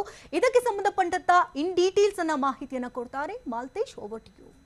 Thank you Shakuntala. ಸಹಜವಾಗಿ ನಾನು ಮೊದಲಿಗೆ ಒಂದು ವಿಚಾರವನ್ನ ಹೇಳಿದಾಗೆ ನಮ್ಮ ಜೊತೆಗೆ ಇವತ್ತು ಬೆಳಗ್ಗೆಯಿಂದ ತಜ್ಞರು ಬಹಳಷ್ಟು ಮಂದಿ ಸೇವೆ ಸಲ್ಲಿಸಿದಂತವರು ಭಾರತೀಯ ಸೇನೆಯಲ್ಲಿ ಹೇಳಿದಂತ ರೀತಿಯಾಗಿ ಸೈನಿಕರ ಬಲ ಯಾವ ಕಡೆ ಜಾಸ್ತಿ ಇರುತ್ತೋ ಆ ಕಡೆನೆ ಕ್ಯಾಶುಯಾಲಿಟೀಸ್ ಕೂಡ ಹೆಚ್ಚಾಗುವಂತ ಚಾನ್ಸಸ್ ಇರುತ್ತೆ. ಅದರಲ್ಲೂ ಕೂಡ ಈ ಗಾಲ್ವಾನ್ ಅಂತ ಪ್ರದೇಶದಲ್ಲಿ ಕಾರ್ಯನಿರ್ವಹಿಸುವಂತ ಸಂದರ್ಭದಲ್ಲಿ ಅಂತ ಹೇಳ್ತಾ ಇದ್ರು. ಅಫ್ಕೋರ್ಸ್ ಯಾಕಂತ ಅಂದ್ರೆ ಅಂತ ಕಿರುದಾದಂತಹ ಪ್ರದೇಶದಲ್ಲಿ ಇಷ್ಟೊಂದು ಜಾಸ್ತಿ ಸಂಖ್ಯೆಯಲ್ಲಿ ಇದ್ದಂತ ಜನ ಗಲಾಟೆಗೆ ತೊಡಗಿದಂತ ಸಂದರ್ಭದಲ್ಲಿ ನಮ್ಮ ಸೈನಿಕರ ಸಂಖ್ಯೆ 50ರಿಂದ 60 ಇತ್ತು, ಆದ್ರೆ ಚೀನಾ ಸೈನಿಕರ ಸಂಖ್ಯೆ 250ಕ್ಕಿಂತ ಹೆಚ್ಚಿತ್ತು. ಈ ಕಾರಣಕ್ಕಾಗಿ ಸಾವನ್ನಪ್ಪಿರುವವರ ಸಂಖ್ಯೆ ಸಹಜವಾಗಿ ಹೆಚ್ಚಾಗಿರಬಹುದು ಅನ್ನುವಂತ ನಿರೀಕ್ಷೆ ಇತ್ತು. ಅದಕ್ಕೆ ತಕ್ಕ ಹಾಗೆ ಎಎನ್ಐ ಕೂಡ ನಿನ್ನೆ ಇದಕ್ಕೆ ಸಂಬಂಧಪಟ್ಟಂತೆ ಸುದ್ದಿ ಸಂಸ್ಥೆ ಒಂದು ವಿಚಾರವನ್ನ ಸ್ಪಷ್ಟಪಡಿಸಿತ್ತು. 43ರಿಂದ 45 ಮಂದಿ ಚೀನಾಕ್ಕೆ ಸಂಬಂಧಪಟ್ಟಂತ ಸೈನಿಕರು ಕೂಡ ಹತರಾಗಿದ್ದಾರೆ ಅನ್ನುವಂಥದ್ದನ್ನ ಅದು ಇವತ್ತು ಕೂಡ ಮತ್ತೊಮ್ಮೆ ಸ್ಪಷ್ಟ ಆಗ್ತಾ ಇದೆ. ಲಡಾಖ್ ಘರ್ಷಣೆಯಲ್ಲಿ ಚೀನಾದ ಸೈನಿಕರು ಹತರಾಗಿದ್ದಾರೆ ಅಂತ ಅಮೆರಿಕಾಗೆ ಸಂಬಂಧಪಟ್ಟಂತ ಇಂಟೆಲಿಜೆನ್ಸ್ ಒಂದು ಸುದ್ದಿ ಮಾಡಿದೆ ಅಥವಾ ಒಂದು ಮಾಹಿತಿಯನ್ನ ಕೊಟ್ಟಿದೆ. ಸುಮಾರು 35ಕ್ಕೂ ಹೆಚ್ಚು ಚೀನಾ ಸೈನಿಕರು ಕೂಡ ಸಾವನ್ನಪ್ಪಿದ್ದಾರೆ ಅನ್ನುವಂಥದ್ದು ಸ್ಪಷ್ಟವಾಗಿ ಕೆಲ ದೇಶಗಳ ಇಂಟೆಲಿಜೆನ್ಸ್ಗೂ ಕೂಡ ಗೊತ್ತಿರುವಂತಹ ವಿಚಾರ. ನಾನು ಮೊದಲೇ ಹೇಳಿದಾಗೆ ಅಮೆರಿಕದ ಇಂಟೆಲಿಜೆನ್ಸ್ ವರದಿಯಲ್ಲಿ ಈ ವಿಚಾರ ಉಲ್ಲೇಖ ಆಗಿದೆ ಅನ್ನೋದು ಗೊತ್ತಾಗ್ತಾ ಇದೆ. ಬಟ್ ಇದು ಅಧಿಕೃತವಾಗಿ ನಮಗೆ ತಿಳಿಬೇಕು ಅಂತ ಅಂದ್ರೆ ನಾವು ಚೀನಾದಿಂದ ನಿರೀಕ್ಷೆ ಮಾಡಬೇಕು. ಆದ್ರೆ ಸಾವನ್ನಪ್ಪಿದವರ ಸಂಖ್ಯೆ ವಿಚಾರಕ್ಕೆ ಸಂಬಂಧಪಟ್ಟಂತೆ ಯಾವತ್ತೂ ಕೂಡ ಚೀನಾ ಈ ಹಿಂದೆನೂ ಕೂಡ ಹೆಸರನ್ನಾಗಿರ್ಬೋದು, ಸಂಖ್ಯೆಯನ್ನಾಗಿರ್ಬೋದು ಬಹಿರಂಗಪಡಿಸಿದಂಥದ್ದು ತೀರಾ ಕಮ್ಮಿ. ಚೀನಾ ಸೇನೆಯ ಅಧಿಕಾರಿ ಸೇರಿದ ಹಾಗೆ ಬಹುಶಃ ಚೀನಾ ಸೇನೆಯ ಕಮಾಂಡಿಂಗ್ ಆಫೀಸರ್ ಇರ್ಬೋದು. ಯಾಕಂತಂದ್ರೆ ಎಎನ್ಐ ಪ್ರಕಟ ಮಾಡಿರುವಂತೆ ಚೀನಾ ಸೇನೆಯ ಕಮಾಂಡಿಂಗ್ ಆಫೀಸರ್ ಕೂಡ ಮೃತಪಟ್ಟಿದ್ದಾರೆ ಅನ್ನುವಂಥದ್ದು ನಮಗೆ ಕೇಳ್ಪಡ್ತಾ ಇದ್ವಿ. ಸೊ ಚೀನಾ ಸೇನೆಯ ಅಧಿಕಾರಿಯೂ ಕೂಡ ಸೇರಿದ ಹಾಗೆ ಸುಮಾರು 35 ಮಂದಿ ಮೃತಪಟ್ಟಿರಬಹುದು ಅನ್ನುವಂಥದ್ದನ್ನ ಅಮೆರಿಕಾಗೆ ಸಂಬಂಧಪಟ್ಟಂತ ಇಂಟೆಲಿಜೆನ್ಸ್ ಉಲ್ಲೇಖ ಮಾಡಿದೆ. ಆಮೇಲೆ ಇನ್ನೊಂದು ವಿಚಾರ ಅಂತ ಅಂದ್ರೆ ಇಲ್ಲಿ ಬಹಳಷ್ಟು ದೇಶಗಳ ಇಂಟೆಲಿಜೆನ್ಸ್ ಚೀನಾಕ್ಕೆ ಸಂಬಂಧಪಟ್ಟ ಹಾಗೆ ಭಾರತಕ್ಕೆ ಸಂಬಂಧಪಟ್ಟಂತೆ ಕಾರ್ಯನಿರ್ವಹಿಸ್ತಾ ಇರುತ್ತವೆ. ಆಯಾ ದೇಶಗಳಲ್ಲಿ ಏನೇನಾಗಿದೆ ಸ್ಥಿತಿಗತಿಗಳನ್ನ ಅವಲೋಕನ ಮಾಡ್ತಾ ಕೂಡ ಇರುತ್ತವೆ. ಆಯಾ ದೇಶಗಳ ಸ್ಥಿತಿಗತಿಗಳ ಅವಲೋಕನದ ಮೇಲೆ ತಮ್ಮ ದೇಶ ಯಾವ ಹೆಜ್ಜೆಯನ್ನು ಇಡಬೇಕು ಅನ್ನುವಂತ ನಿಟ್ಟಿನಲ್ಲೂ ಕೂಡ ಬಹಳ ವಿಚಾರಗಳಿಗೆ ಸಂಬಂಧಪಟ್ಟಂತೆ ಅವರೊಂದು ಇನ್ಫಾರ್ಮೇಶನ್ ಅನ್ನ ಕಳಿಸ್ತಾ ಇರ್ತಾರೆ, ಕನ್ವೆ ಮಾಡ್ತಿರ್ತಾರೆ. ಅದೇ ರೀತಿಯಾಗಿ ಈಗ ಅಮೆರಿಕ ಇಂಟೆಲಿಜೆನ್ಸ್ಗೂ ಕೂಡ ಮಾಹಿತಿ ಸಿಕ್ಕಿರಬಹುದಾಗಿರುವಂತಹ ಚಾನ್ಸಸ್ ಇದೆ. ಇನ್ನೊಂದು ವಿಚಾರ ಅಂತ ಅಂದ್ರೆ ನಾವು ಇಲ್ಲಿ ಇತರ ದೇಶಗಳಿಗೆ ಸಂಬಂಧಪಟ್ಟಂತ ಇಂಟೆಲಿಜೆನ್ಸ್ ಏನಾದ್ರೂ ಈ ತರದ ಸುದ್ದಿಯನ್ನ ಕೊಟ್ರೆ ಬಹುಶಃ ಬಹಳ ದೊಡ್ಡ ಮಟ್ಟದಲ್ಲಿ ಅದನ್ನ ಹೌದು ಹೀಗೆ ಇರಬಹುದು ಅಂತ ನಂಬೋದಕ್ಕಾಗೋದಿಲ್ಲ. ಆದ್ರೆ ಅಮೆರಿಕ ಜೊತೆಗೆ ಇಸ್ರೇಲ್ ಈ ಎರಡೂ ದೇಶಗಳಿಗೆ ಸಂಬಂಧಪಟ್ಟಂತ ಇಂಟೆಲಿಜೆನ್ಸ್ ಇದಾವಲ್ಲ, ಇದು ಬಹಳ ಬಹಳ ಬಹಳ ಪವರ್ಫುಲ್. ಅದರ ಜೊತೆಗೆ ಇವರು ಕೊಟ್ಟಿರುವಂತ ಮಾಹಿತಿ ಬೇರೆ ಬೇರೆ ಸನ್ನಿವೇಶಗಳಿಗೆ ಸಂಬಂಧಪಟ್ಟಂತೆ ತುಂಬಾ ವಿಶ್ವಾಸಾರ್ಹ ಮಾಹಿತಿ ಅಂತಾನೂ ಕೂಡ ನಾವು ಇಟ್ಕೊಳ್ಬಹುದು. ಹೀಗಾಗಿ ಅಮೆರಿಕದ ಇಂಟೆಲಿಜೆನ್ಸ್ ಈ ರೀತಿಯಾದಂತಹ ಒಂದು ವಿಚಾರವನ್ನ ತಿಳಿಸಿದೆ ಅಂತ ಅಂದ್ರೆ ಇದು ಬಹುಶಃ ತೆಗೆದಾಕುವಂತ ವಿಚಾರ ಅಲ್ಲ. ಅದಕ್ಕೆ ತಕ್ಕ ಹಾಗೆ ಹೋಲಿಕೆ ಆಗೋ ಹಾಗೆ ನಿನ್ನೆ ANI ಸುದ್ದಿ ಸಂಸ್ಥೆಯನ್ನು ಕೊಟ್ಟಿರುವ ಮಾಹಿತಿಯಂತೆ ಸುಮಾರು 43 ರಿಂದ 45 ಮಂದಿ ಚೀನಾಕ್ಕೆ ಸಂಬಂಧಪಟ್ಟಂತೆನೂ ಕೂಡ ಮೃತಪಟ್ಟಿದ್ದಾರೆ ಅನ್ನುವಂತ ಡೀಟೇಲ್ಸ್ ಬಹಳ ಸ್ಪಷ್ಟವಾಗಿದೆ. ಅದೇ ಇದೆಲ್ಲವನ್ನು ಕೂಡ ಅಧಿಕೃತವಾಗಿ ಹೇಳಬೇಕಾದಂತಹದ್ದು ಚೀನಾ. ಆದ್ರೆ ಚೀನಾ ಇಲ್ಲಿ ತನಕ ಅದನ್ನ ಪ್ರಕಟ ಮಾಡಿಲ್ಲ. ಅಟ್ಲೀಸ್ಟ್ ನಾನು ಮೊದಲೇ ಹೇಳಿದಾಗೆ ಚೀನಾಗೆ ಸಂಬಂಧಪಟ್ಟಂತ ಸುದ್ದಿ ಸಂಸ್ಥೆಯೊಂದರ ಪ್ರಮುಖ ಪತ್ರಕರ್ತರು ನಿನ್ನೆನೆ ಒಂದು ಟ್ವೀಟ್ ಮಾಡೋ ಮುಖೇನವಾಗಿ ನನಗೆ ಸಿಕ್ಕಿರುವಂತ ಮಾಹಿತಿಯಂತೆ ಚೀನಾದ 5ಕ್ಕೂ ಹೆಚ್ಚು ಮಂದಿ ಮೃತಪಟ್ಟಿದ್ದಾರೆ ಅನ್ನುವಂತ ವಿಚಾರವನ್ನ ಆ ಪತ್ರಕರ್ತರು ಹೇಳಿದ್ರು. ಬಟ್ ಅದಾದ ಕೆಲವೇ ಕ್ಷಣಗಳಲ್ಲಿ ಆ ಪತ್ರಕರ್ತ ಸೇರಿದಂತಹ ಸಂಸ್ಥೆ ಆಗಿರ್ಬೋದು, ಜೊತೆಗೆ ಚೀನಾಗೆ ಸಂಬಂಧಪಟ್ಟಂತಹ ವಿದೇಶಾಂಗ ಇಲಾಖೆಯ ವಕ್ತಾರರು ಕೂಡ ಆಗಿರ್ಬೋದು, ನಾವು ಇದನ್ನ ಅಧಿಕೃತವಾಗಿ ಎಲ್ಲೂ ಹೇಳಿಲ್ಲ, ಇದು ನಮ್ಮ ಅಭಿಪ್ರಾಯ ಅಲ್ಲ, ಇದು ನಾವು ಕೊಡ್ತಾ ಇರುವಂತ ಮಾಹಿತಿ ಅಲ್ಲ, ಇದು ಕೇವಲ ಒಂದು ಸುದ್ದಿ ಸಂಸ್ಥೆಗೆ ಸಂಬಂಧಪಟ್ಟಂತ ಎಡಿಟರ್ ಅಷ್ಟೇ ಕೊಡ್ತಾ ಇರುವಂತ ಒಂದು ಮಾಹಿತಿ ಅನ್ನುವಂಥದ್ದನ್ನ ಹೇಳೋ ಮುಖೇನವಾಗಿ ಈ ತರದ ಸುದ್ದಿಯಿಂದ ಬಹಳ ಅಂತರ ಕಾಯ್ದುಕೊಳ್ಳುವಂತ ಪ್ರಯತ್ನವನ್ನ ಮಾಡ್ತಾ ಇದೆ. ಆದ್ರೆ ಇದೆಲ್ಲದಕ್ಕೂ ಉತ್ತರ ಕೊಡಬೇಕಾಗಿದ್ದಂಥದ್ದು ಚೀನಾ. ಆದ್ರೆ ಚೀನಾ ಇದೀಗ ಸದ್ಯ ಮೌನವಾಗಿದೆ. Over to you Shakuntala. Thank you Maltesh. ಈಗ ಪಾಶ್ಚಿಮಾತ್ಯ ದೇಶಗಳಾದಂತಹ ಅಮೆರಿಕ ಸೇರಿದಂತೆ ಹಲವು ದೇಶಗಳಿಗಾಗಲೇ ಚೀನಾಕ್ಕೆ ಛೀಮಾರಿ ಹಾಕಿದೆ. ಇಷ್ಟಾದ್ರೂ ಕೂಡ ಬಾಲ ಬಿಚ್ಚಿರ್ತಕ್ಕಂಥ ಚೀನಾಗೆ ಇದೀಗ ಎಡೆಮುರಿ ಕಟ್ಟೋದಕ್ಕೆ ಕೂಡ ಭಾರತ ಸನ್ನದ್ಧವಾಗಿದೆ. ಚೀನಾ ಜೊತೆ ಯುದ್ಧ ಮಾಡೋದಕ್ಕೆ ಅಂದ್ರೆ ಈ ಸಂದರ್ಭದಲ್ಲಿ ಕೊರೋನಾದಿಂದ ಭಾರತದ ಆರ್ಥಿಕತೆ ಕುಸಿದಿದೆ. ಭಾರತ ಈ ಸಂದರ್ಭದಲ್ಲಿ ಯುದ್ಧದಾಹಿ ಅಲ್ಲ ಅನ್ನೋದು ಎಲ್ರಿಗೂ ಕೂಡ ಗೊತ್ತಿರತಕ್ಕಂಥ ವಿಚಾರ. ಅಮೆರಿಕದ ದಿ ವಾಷಿಂಗ್ಟನ್ ಪೋಸ್ಟ್ ನಲ್ಲಿ ಈ ಸಂದರ್ಭದಲ್ಲಿ ವರದಿ ಕೂಡ ಆಗಿತ್ತು ಅನ್ನುವಂತಹ ವಿಚಾರ ಇದೀಗ ತಿಳಿದು ಬರ್ತಿದೆ. ಅಂದ್ರೆ ಭಾರತದಲ್ಲಿ ಲಕ್ಷಾಂತರ ಜನರು ಕೆಲಸವನ್ನ ಕಳೆದುಕೊಂಡಿದ್ದಾರೆ. ಇಂಥ ಸಂದರ್ಭದಲ್ಲಿ ಅಂದ್ರೆ ಈ ರೀತಿಯ ಸಂದರ್ಭದಲ್ಲಿ ಚೀನಾ ಜೊತೆ ಯುದ್ಧ ಸರಿಯಲ್ಲ ಅನ್ನುವಂತಹ ನಿರ್ಧಾರವನ್ನು ಕೂಡ ಈ ಸಂದರ್ಭದಲ್ಲಿ ತೆಗೆದುಕೊಳ್ಳಬೇಕು ಅನ್ನುವಂತಹ ಮಾತುಗಳು ಈ ಸಂದರ್ಭದಲ್ಲಿ ಕೇಳಿ ಬರ್ತಾ ಇದೆ. ಮೋದಿ ಅಧಿಕಾರಕ್ಕೆ ಬಂದ ಬಳಿಕ ಚೀನಾ ಹುಚ್ಚಾಟ ಈ ಸಂದರ್ಭದಲ್ಲಿ ಹೆಚ್ಚಾಗಿದೆ. ಮೋದಿ ಅಧಿಕಾರಕ್ಕೆ ಬಂದ ನಂತರದಲ್ಲಿ ಬಾಲ ಬಿಚ್ತಾ ಇದೆ ಇಲ್ಲಿ ಚೀನಾ. ಇದೇ ಕಾರಣಕ್ಕೆ ಅಮೆರಿಕಕ್ಕೆ ಭಾರತ ಈ ಸಂದರ್ಭದಲ್ಲಿ ಮಾತನ್ನ ಹೇಳ್ತಾ ಇರುವಂತದ್ದು. ಇನ್ನು ಗಾಲ್ವಾನ್ನಲ್ಲಿ ಭಾರತ ಚೀನಾ ಸೈನಿಕರ ಘರ್ಷಣೆ ಉಂಟಾದಂತ ಆ ಹಿನ್ನೆಲೆಯಲ್ಲಿ ನಿನ್ನೆ ಗಡಿಯಲ್ಲಿ ಮ್ಯಾರಥಾನ್ ಮೀಟಿಂಗ್ ಕೂಡ ನಡೆದಿತ್ತು ಅನ್ನುವಂತಹ ವಿಚಾರ ಕೂಡ ಇದೀಗ ತಿಳಿದು ಬರ್ತಾ ಇದೆ. ಅಂದ್ರೆ ಎರಡೂ ಪಡೆಯ ಸೇನಾಧಿಕಾರಿಗಳಿಂದ ಈ ಸಂದರ್ಭದಲ್ಲಿ ಮ್ಯಾರಥಾನ್ ಮೀಟಿಂಗ್ ಕೂಡ ಆಗಿತ್ತು. ನಿನ್ನೆ ಗಡಿಯಲ್ಲಿ ಮ್ಯಾರಥಾನ್ ಮೀಟಿಂಗ್ ಕೂಡ ನಡೆದಿತ್ತು. ಅಂದ್ರೆ ಘರ್ಷಣೆಯ ಹಿನ್ನೆಲೆಯಲ್ಲಿ ಮ್ಯಾರಥಾನ್ ಮೀಟಿಂಗ್ ನಡೆದಿತ್ತು. ಬರೋಬ್ಬರಿ 7 ಗಂಟೆಗಳ ಕಾಲ ಈ ಮಾತುಕತೆ ಕೂಡ ನಡೆದಿತ್ತು ಅನ್ನುವಂತಹ ವಿಚಾರ ಇದೀಗ ತಿಳಿದು ಬರ್ತಾ ಇದೆ. ಭಾರತದ ಭೂಪ್ರದೇಶದಲ್ಲಿ ಕಾರ್ಮಿಕರು ಬಂದಿದ್ದಕ್ಕೆ ಸಂದರ್ಭದಲ್ಲಿ ಆಕ್ಷೇಪವನ್ನು ವ್ಯಕ್ತಪಡಿಸಲಾಗುತ್ತೆ. ಗಾಲ್ವಾನ್ ಪ್ರದೇಶದಲ್ಲಿ ರಸ್ತೆ ನಿರ್ಮಾಣಕ್ಕೆ ಚೀನಾ ಆಕ್ಷೇಪವನ್ನ ವ್ಯಕ್ತಪಡಿಸಿತ್ತು. ಅಂದ್ರೆ ಸಹಾಯ ಹಸ್ತ ಏನಾದ್ರೂ ಚಾಚಿದ್ರೆ ಕೈಯನ್ನೇ ನುಂಗುವಂತಹ ಬುದ್ಧಿ ಚೀನಾದ್ದು. ನಿನ್ನೆ ನಡೆದಂತಹ ಮಾತುಕತೆಯ ಸಂದರ್ಭದಲ್ಲಿ ವಾದ ಪ್ರತಿವಾದ ಕೂಡ ಸಂದರ್ಭದಲ್ಲಿ ನಡೆಯುತ್ತೆ. ಎರಡೂ ಪಡೆಯ ಸೇನಾ ಜನರಲ್ಗಳ ನಡುವೆ ವಾದ ಪ್ರತಿವಾದ ನಡೆದಿದೆ. ಬರೋಬ್ಬರಿ ಒಂದಲ್ಲ ಎರಡಲ್ಲ 7 ಗಂಟೆಗಳ ಕಾಲ ಈ ಸಂದರ್ಭದಲ್ಲಿ ಮಾತುಕತೆ ನಡೆದಿದೆ. ಹಾಗಾದ್ರೆ ಆ ಮಾತುಕತೆಯಲ್ಲಿ ಏನೆಲ್ಲ ವಿಚಾರಗಳನ್ನ ಆ ಸಂದರ್ಭದಲ್ಲಿ ಪ್ರಸ್ತಾಪ ಮಾಡಲಾಯಿತು? ಭಾರತದ ಭೂಪ್ರದೇಶದಲ್ಲಿ ಕಾರ್ಮಿಕರು ಬಂದಿದ್ದಕ್ಕೆ ಆಕ್ಷೇಪವನ್ನು ವ್ಯಕ್ತಪಡಿಸಿದ ಸಂದರ್ಭದಲ್ಲಿ ಏನೆಲ್ಲ ಮಾತುಕತೆಗಳಾಯಿತು? ಎರಡೂ ಪಡೆಯ ಸೇನಾ ಜನರಲ್ಗಳ ನಡುವೆ ವಾದ ಪ್ರತಿವಾದಗಳಿಗೆ ಏನಾಯಿತು? ಇದರ ಕಂಪ್ಲೀಟ್ ಮಾಹಿತಿಯನ್ನು ಇನ್ನು ಕೆಲವೇ ಕ್ಷಣಗಳಲ್ಲಿ ಕೊಡ್ತೇವೆ.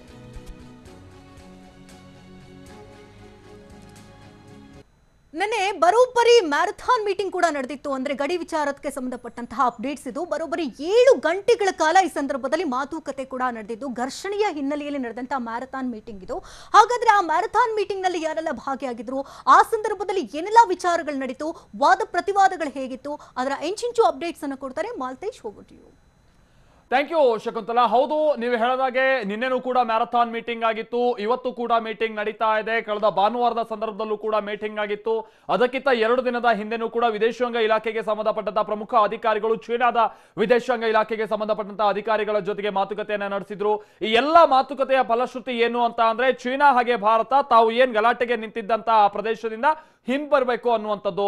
ಬಟ್ ಅಂತಹ ಪ್ರಕ್ರಿಯೆಯ ಸಂದರ್ಭದಲ್ಲೇ ಇಷ್ಟೊಂದು ಸಮಸ್ಯೆ ಆಗೋಯ್ತು.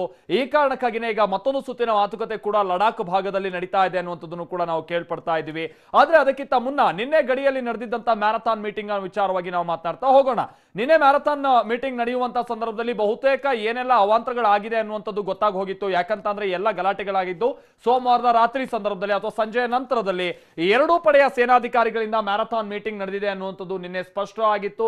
ಸುಮಾರು 7 ಗಂಟೆಗಳ ಕಾಲ ನಡೆದಂತ ಮ್ಯಾರಥಾನ್ ಮೀಟಿಂಗ್ ಇದು. ಈ ಮೀಟಿಂಗ್ ನಲ್ಲಿ ಬಹಳ ಸ್ಪಷ್ಟವಾಗಿ ಭಾರತ ತಾನು ಸದ್ಯ ಅನುಭವಿಸಿದಂತ ಸಮಸ್ಯೆಗೆ ಅಥವಾ ಚೀನಾದ ಸೈನಿಕರು ತೋರಿಸಿದಂತ ವರ್ತನೆಗೆ ಖಂಡನೆಯನ್ನ ವ್ಯಕ್ತಪಡಿಸಿತ್ತು ಅನ್ನುವಂಥದ್ದು ಸ್ಪಷ್ಟ. ಅದೇ ರೀತಿಯಾಗಿ ಭಾರತದ ಭೂಪ್ರದೇಶದಲ್ಲಿ ಕಾರ್ಮಿಕರು ಬಂದಿದ್ದಕ್ಕೆ ಭಾರತವು ಕೂಡ ಬಹಳ ಆಕ್ಷೇಪವನ್ನ ವ್ಯಕ್ತಪಡಿಸ್ತು. ಯಾಕಂತಂದ್ರೆ ಭಾರತ ನಮ್ಗೆ ಈಗ ಗೊತ್ತಿರೋ ಹಾಗೆ ಆ ಪ್ರದೇಶದಲ್ಲಿ ಬಹಳ ಡೆವಲಪ್ಮೆಂಟಲ್ ಆಕ್ಟಿವಿಟೀಸ್ ಗಳನ್ನ ನಡೆಸ್ತಾ ಇದೆ ಅನ್ನುವಂಥದ್ದು ಸ್ಪಷ್ಟ.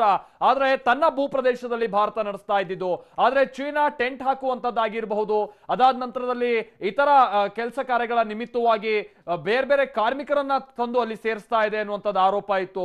ಆಮೇಲೆ ಇನ್ನೊಂದು ವಿಚಾರ ಅಂತಂದ್ರೆ ಗಾಲ್ವಾನ್ ಪ್ರದೇಶದಲ್ಲಿ ರಸ್ತೆ ನಿರ್ಮಾಣಕ್ಕೆ ಚೀನಾ ಆಕ್ಷೇಪವನ್ನ ವ್ಯಕ್ತಪಡಿಸ್ತು ಅನ್ನೋದು ಗೊತ್ತಾಗ್ತಾ ಇದೆ. ನಿಮ್ಗೆ ಗೊತ್ತಿರಲಿ, ಗಾಲ್ವಾನ್ ಪ್ರದೇಶದಲ್ಲಿ ಭಾರತ ಸುಮಾರು 250ಕ್ಕಿಂತ ಹೆಚ್ಚು ಕಿಲೋಮೀಟರ್ನ 250 ಕಿಲೋಮೀಟರ್ನಕ್ಕಿಂತನೂ ಹೆಚ್ಚಿನ ಉದ್ದದ ರಸ್ತೆಯನ್ನ ನಿರ್ಮಾಣ ಮಾಡಲಾಗ್ತಾ ಇದೆ. ಕಾರಣ ಅಂತಂದ್ರೆ ದೌಲತ್ ಬೇಗ್ ಓಲ್ಡಿ ಅನ್ನುವಂತಹ ವಾಯುಸೇನೆಗೆ ಸಂಬಂಧಪಟ್ಟಂತ ವಾಯುನೆಲೆಗೆ ಸಂಪರ್ಕ ಮಾಡೋದಕ್ಕೆ ಅದು ಬಹಳ ಅನುಕೂಲಕ್ಕೆ ಬರುತ್ತೆ. ಸೊ ಎರಡೂ ಪಡೆಯ ಸೇನಾ ಜನರಲ್ ಗಳ ನಡುವೆ ಈ ಸಂದರ್ಭದಲ್ಲಿ ವಾದ ಪ್ರತಿವಾದ ಆಯಿತು. ಇಲ್ಲಿ ವಾದ ಪ್ರತಿವಾದ ಆಗುವಂತದ್ದು ಬಹಳ ಅನಿವಾರ್ಯ ಆಗ್ಬಿಟ್ಟಿದೆ. ಯಾಕೆ ಅಂತ ಅಂದ್ರೆ ಭಾರತ ಚೀನಾ ನಡುವಿನ ಈ ಗಡಿರೇಖೆ ಅಥವಾ ಈ LAC, ಅದರಲ್ಲೂ ಕೂಡ ಈ ಗಾಲ್ವಾನ್ ವಿಚಾರಕ್ಕೆ ಸಂಬಂಧಪಟ್ಟ ಹಾಗೆ ನೋಡೋದಾದ್ರೆ ನಿರ್ದಿಷ್ಟವಾದಂತಹ ಗಡಿ ಗುರುತುಗಳು ಇಲ್ಲ. ಇಂಥ ಗಡಿಯ ನಂತರದಲ್ಲಿ ಭಾರತ, ಇಂಥ ಗಡಿಯ ಆಚೆಯ ನಂತರದಲ್ಲಿ ಚೀನಾ ಅಂತ ಹೇಳಿ ಗುರುತಿಸೋದಕ್ಕೆ ಸಾಧ್ಯ ಇಲ್ಲ. ಈಗಲೂ ಕೂಡ ಎರಡೂ ದೇಶಗಳು ಬಹುತೇಕವಾಗಿ ಪರ್ಸೆಪ್ಷನ್ ಮೇಲೆ ಡಿಪೆಂಡ್ ಆಗಿವೆ. ಇಂಥ ಕಡೆ ನಮ್ದು, ಇಂಥ ಕಡೆ ನಿಮ್ದು ಅನ್ನುವಂತ ವಿಚಾರವಾಗಿ.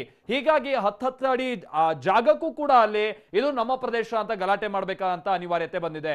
ಆದ್ರೆ ಭಾರತದ ವಿಚಾರವಾಗಿ ನಾವು ಬರೋದಾದ್ರೆ ಪಾಂಗ್ವಾನ್ ಸರೋವರದ ಈ ಕಡೆಯ ಭಾಗದಲ್ಲಿ ಭಾರತ ಏನು ಬೆಳವಣಿಗೆ ಅಥವಾ ಭಾರತ ಒಂದಷ್ಟು ಅಭಿವೃದ್ಧಿ ಕಾರ್ಯಗಳನ್ನ ಮಾಡ್ತಾ ಇರುವಂತ ಪ್ರದೇಶ ಇದೆಯಲ್ಲ, ಇದು ಸ್ಪಷ್ಟವಾಗಿ ಭಾರತದ್ದು ಅಂತೇಳಿ ಚೀನಾಗೂ ಕೂಡ ಅರಿವಿದೆ.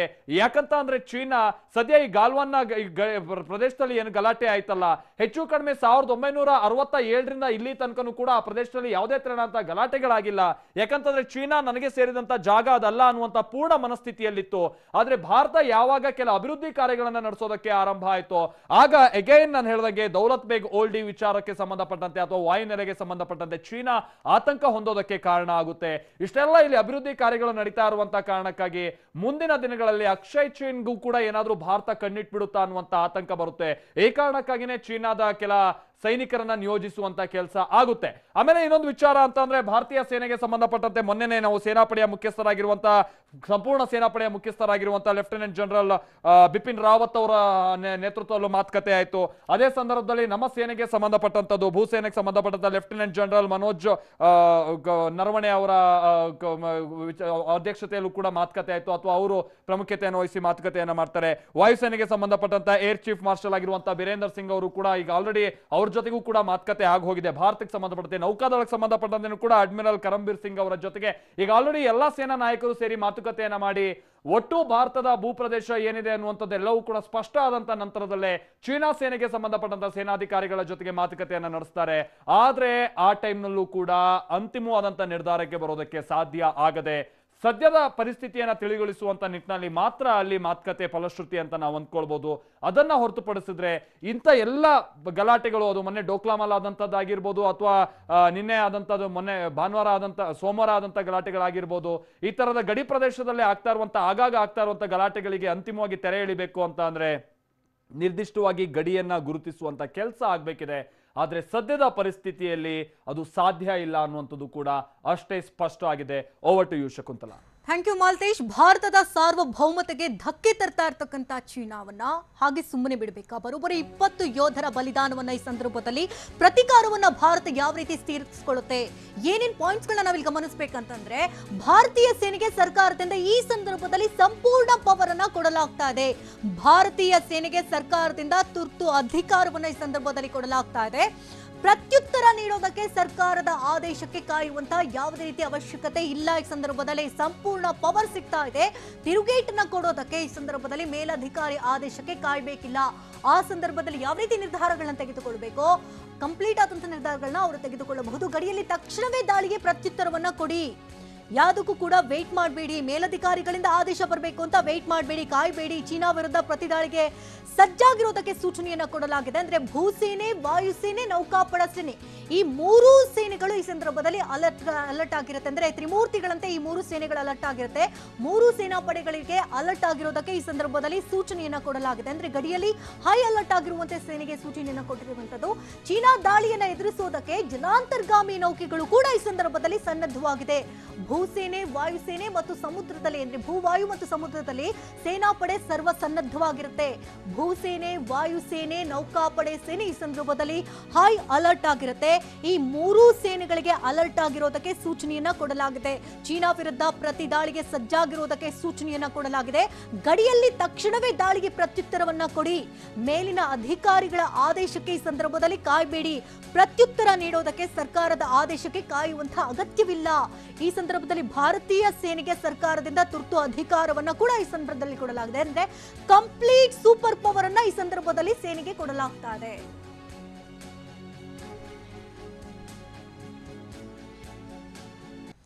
ಅಂದ್ರೆ ತ್ರಿಮೂರ್ತಿಗಳಂತೆ ಭೂಸೇನೆ, ವಾಯುಸೇನೆ, ನೌಕಾಪಡೆ ಸೇನೆಗೆ ಈ ಸಂದರ್ಭದಲ್ಲಿ ಸೂಪರ್ ಪವರ್ ಅನ್ನ ಕೊಡಲಾಗ್ತಾ ಇದೆ. ಅಂದ್ರೆ ಸರ್ಕಾರದ ಆದೇಶಕ್ಕೂ ಕೂಡ ಕಾಯ್ಬೇಡಿ, ಮೇಲಧಿಕಾರಿಗಳ ಆದೇಶಕ್ಕೂ ಕೂಡ ಕಾಯ್ಬೇಡಿ. ಏನಾದ್ರೂ ಖ್ಯಾತಿ ತೆಗೆದಲ್ಲಿ ನೇರವಾಗಿ ಅಟ್ಯಾಕ್ ಮಾಡಿ ಅನ್ನುವಂತಹ ಸೂಚನೆಯನ್ನ ಕೊಡಲಾಗ್ತಾ ಇದೆ.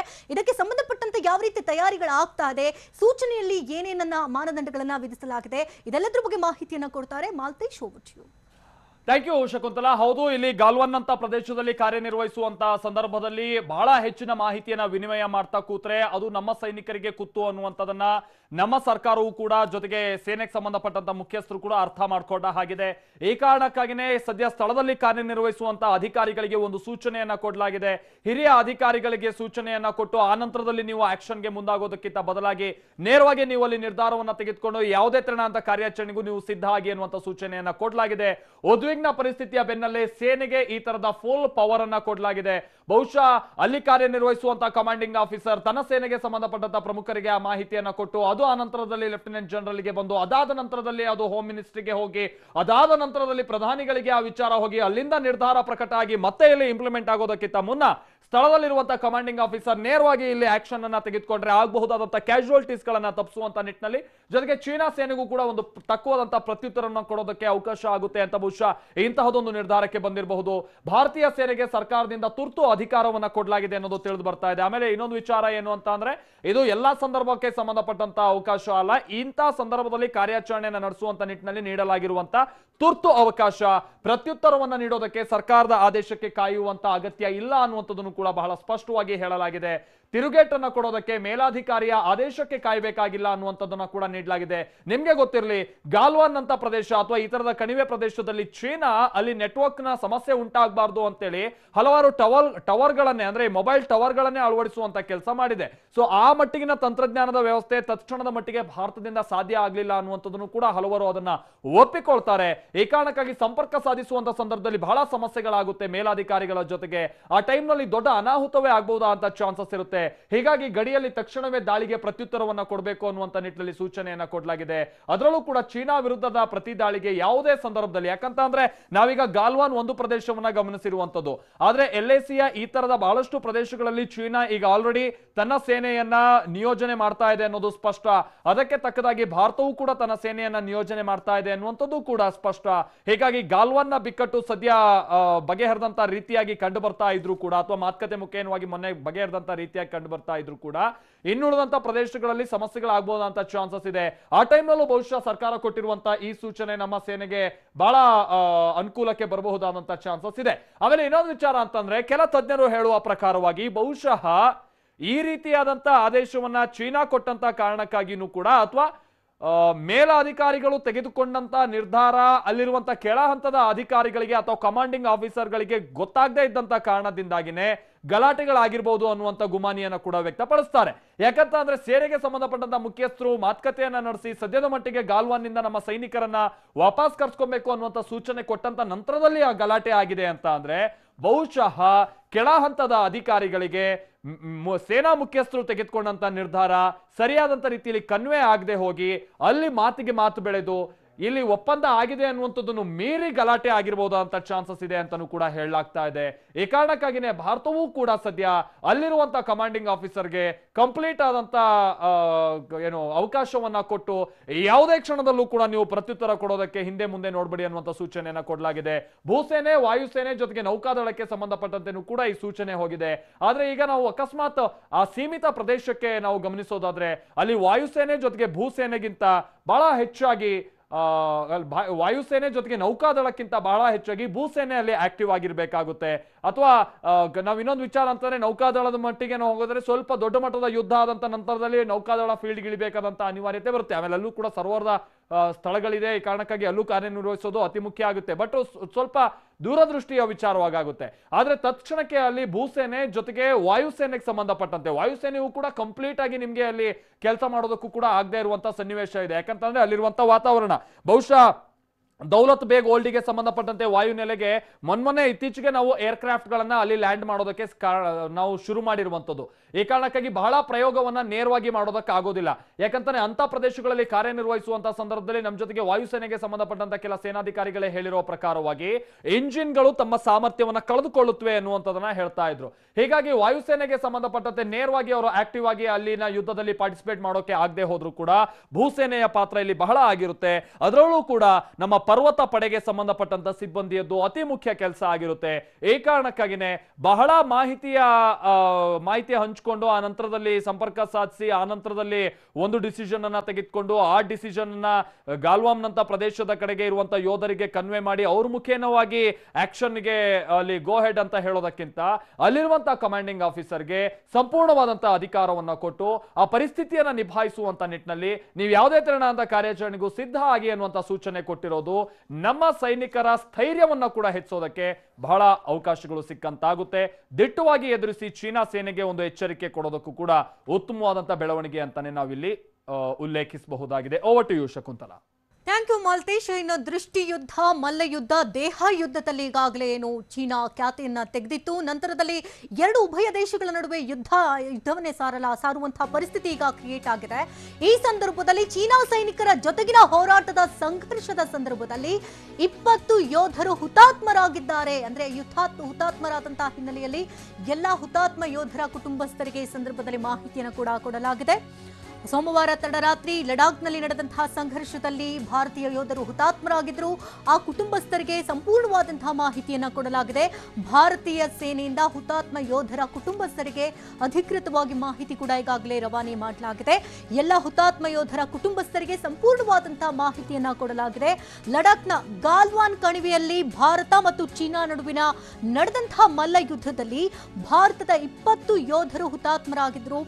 ಮಂಗಳವಾರ ಭಾರತೀಯ ಸೇನೆ ಅಧಿಕೃತವಾಗಿ ತಿಳಿಸಿತ್ತು. ಇದೀಗ ಇಡೀ ಕುಟುಂಬಸ್ಥರಿಗೆ ಸಂಪೂರ್ಣವಾದಂತಹ ಮಾಹಿತಿಯನ್ನ ಈ ಸಂದರ್ಭದಲ್ಲಿ ರವಾನೆ ಮಾಡಲಾಗಿದೆ. ಬರೋಬ್ಬರಿ ಹಲವು ಸೈನಿಕರ ಸಂದರ್ಭದಲ್ಲಿ ಗಾಯಗೊಂಡಿದ್ರು. ಎತ್ತರದ ಪ್ರದೇಶ ಆಗಿತ್ತು. ಶೂನ್ಯಕ್ಕಿಂತಲೂ ಕಡಿಮೆ ಉಷ್ಣಾಂಶ ಇದ್ದಿದ್ರಿಂದ ಆ ಪ್ರದೇಶದಲ್ಲಿ ಸೈನಿಕರು ಹುತಾತ್ಮರಾಗಿದ್ರು ಅನ್ನುವಂತಹ ಮಾಹಿತಿ ಸಿಕ್ಕಂತಹ ಬೆನ್ನಲ್ಲೇ ಇಡೀ ಕುಟುಂಬಸ್ಥರಿಗೆ ಈ ಸಂದರ್ಭದಲ್ಲಿ ಮಾಹಿತಿಯನ್ನ ರವಾನೆ ಮಾಡಲಾಗಿದೆ.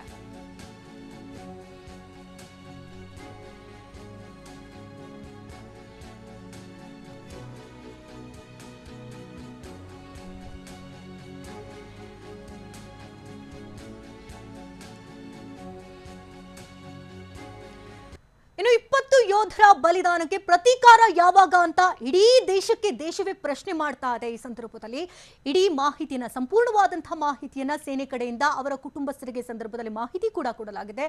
ಇದರ ಇಂಚಿಂಚು ಅಪ್ಡೇಟ್ಸ್ ಅನ್ನ ಈಗಾಗಲೇ ಮಾಲ್ತೇಶ್ ಕೊಡೋದಕ್ಕೆ ರೆಡಿ ಆಗಿದ್ದಾರೆ. Over to you.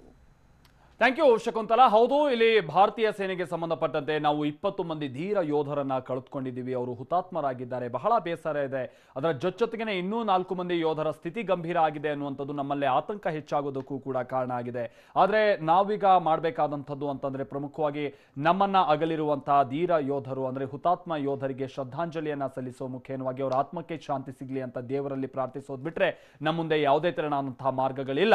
ಇದರ ಜೊತೆಗೆ ಮುಂದಿನ ಹಂತದಲ್ಲಿ ಹೌದು ಚೀನಾವನ್ನ ಬಗ್ಗು ಬಿಡಬೇಕಾದಂತ ನಿಟ್ಟಿನಲ್ಲಿ ಇಡೀ ಭಾರತ ತನ್ನ ಒಗ್ಗಟ್ಟನ್ನ ಪ್ರದರ್ಶಿಸಬೇಕಾಗುತ್ತೆ.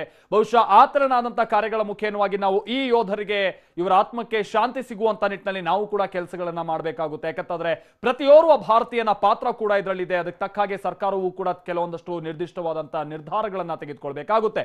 ಇನ್ನೊಂದು ವಿಚಾರ ಅಂತ ಅಂದ್ರೆ, ಈಗ ಆರಂಭಿಕ ಭಾಗದಲ್ಲಿ ನಾವು ನೋಡೋದಾದ್ರೆ ಕೆಲವೊಂದು ಪ್ರಕ್ರಿಯೆಗಳು ಹೇಗಾಗುತ್ತವೆ ಅಂತ ಪ್ರಕ್ರಿಯೆಗಳು ಸದ್ಯ ಸಾಗ್ತಾ ಇದೆ. ಎಲ್ಲ ಹುತಾತ್ಮ ಯೋಧರಿಗೆ ಅಂದ್ರೆ ಆ ಯೋಧರ ಕುಟುಂಬಸ್ಥರಿಗೆ ಸೇನೆ ಕಡೆಯಿಂದ ಸರ್ಕಾರದ ಕಡೆಯಿಂದ ಮಾಹಿತಿ ರವಾನಿಸುವಂತಹ ಕೆಲಸ ಆಗಿದೆ. ಮೃತ ಯೋಧರ ಕುಟುಂಬಸ್ಥರಿಗೆ ಘಟನೆಗೆ ಸಂಬಂಧಪಟ್ಟಂತೆ ಸಂಪೂರ್ಣವಾದಂತಹ ಮಾಹಿತಿಯನ್ನ ಕೊಡಲಾಗಿದೆ. ಭಾರತೀಯ ಸೇನೆಯಿಂದ ಹುತಾತ್ಮ ಯೋಧರ ಕುಟುಂಬಕ್ಕೆ ಈ ಮಾಹಿತಿಯನ್ನು ಕೊಡಲಾಗಿದೆ ಅನ್ನೋದು ಗೊತ್ತಾಗ್ತಾ ಇದೆ. ಬಹುಶಃ ಅದರಲ್ಲೂ ಕೂಡ ಈ ಪರ್ವತ ಪಡೆಗಳಿರುತ್ತವಲ್ಲ, ಬಹಳಷ್ಟು ಸಂದರ್ಭದಲ್ಲಿ ಕಾರ್ಯನಿರ್ವಹಿಸುವಂತಹ ಸಂದರ್ಭದಲ್ಲಿ ಈ ಹಿಮ ಕುಸಿತ ಆದಂತಹ ಸಂದರ್ಭದಲ್ಲಿ ದೊಡ್ಡ ದೊಡ್ಡ ಅನಾಹುತಗಳು ಈ ಸಿಯಾಚಿನ್ ಪ್ರದೇಶದಲ್ಲಿ ಆಗೋದೆಲ್ಲ ನಾವು ಗಮನಿಸ್ತಾ ಇರ್ತೀವಿ. ಬಹುಶಃ ಅಂತದೊಂದು ಭಯ ಅವ್ರ ಕುಟುಂಬಸ್ಥರಿಗೆ ಇದ್ದೇ ಇರುತ್ತೆ. ಬಟ್ ಈ ಬಾರಿ ಯಾವುದೇ ಸಮಸ್ಯೆ ಇರಲಿಲ್ಲ. ಆದ್ರೂ ನಮ್ಮ ಮಗ ಅಥವಾ ನಮ್ಮ ಕುಟುಂಬಸ್ಥರು ಹೇಗೆ ಮೃತಪಟ್ಟರು ಅನ್ನುವಂತ ಒಂದು ಸಹಜವಾದಂತಹ ಆತಂಕ, ಸಿಟ್ಟು ಸರ್ಕಾರದ ಕರೆಗೆ ವ್ಯಕ್ತ ಆಗುತ್ತೆ. ಆ ಟೈಮ್ನಲ್ಲಿ ಸರ್ಕಾರವೂ ಕೂಡ ಇದಕ್ಕೆ ಸರಿಯಾದ ರೀತಿಯಲ್ಲಿ ಸ್ಪಂದನೆ ಮಾಡಬೇಕು. ಆಗಿರುವಂತಹ ಘಟನೆ ಬಗ್ಗೆ ಮಾಹಿತಿಯನ್ನು ಕೊಡಬೇಕು. ಆ ಘಟನೆ ಕೊಡುವಂತ ಕೆಲಸ ಆಗಿದೆ. ಮತ್ತೊಂದ್ ಕಡೆ ಲಡಾಖ್ ಚೀನಾ ಹೆದ್ದಾರಿ ಕಂಪ್ಲೀಟ್ ಬಂದ್ ಆಗಿದೆ ಅನ್ನುವಂತ ವಿಚಾರ ಗೊತ್ತಾಗ್ತಾ ಇದೆ. ಇದು ಸದ್ಯ ಲಡಾಖ್ ನಲ್ಲಿ ಯಾವ ತರನಾದಂತ ಸನ್ನಿವೇಶ ಇದೆ ಅನ್ನುವಂಥದಕ್ಕೆ ಸಂಬಂಧಪಟ್ಟ ಹಾಗೆ ನಿಮ್ಗೆ ನಾವು ಕೊಡ್ತಾ ಇರುವಂತ ಮಾಹಿತಿ, ಶ್ರೀನಗರದಿಂದ ಲಡಾಖ್ಗೆ ಸಂಪರ್ಕ ಕಲ್ಪಿಸುವಂತ ಹೆದ್ದಾರಿಯನ್ನ ಸದ್ಯ ಬಂದ್ ಮಾಡಲಾಗಿದೆ ಅನ್ನೋದು ಗೊತ್ತಾಗ್ತಾ ಇದೆ.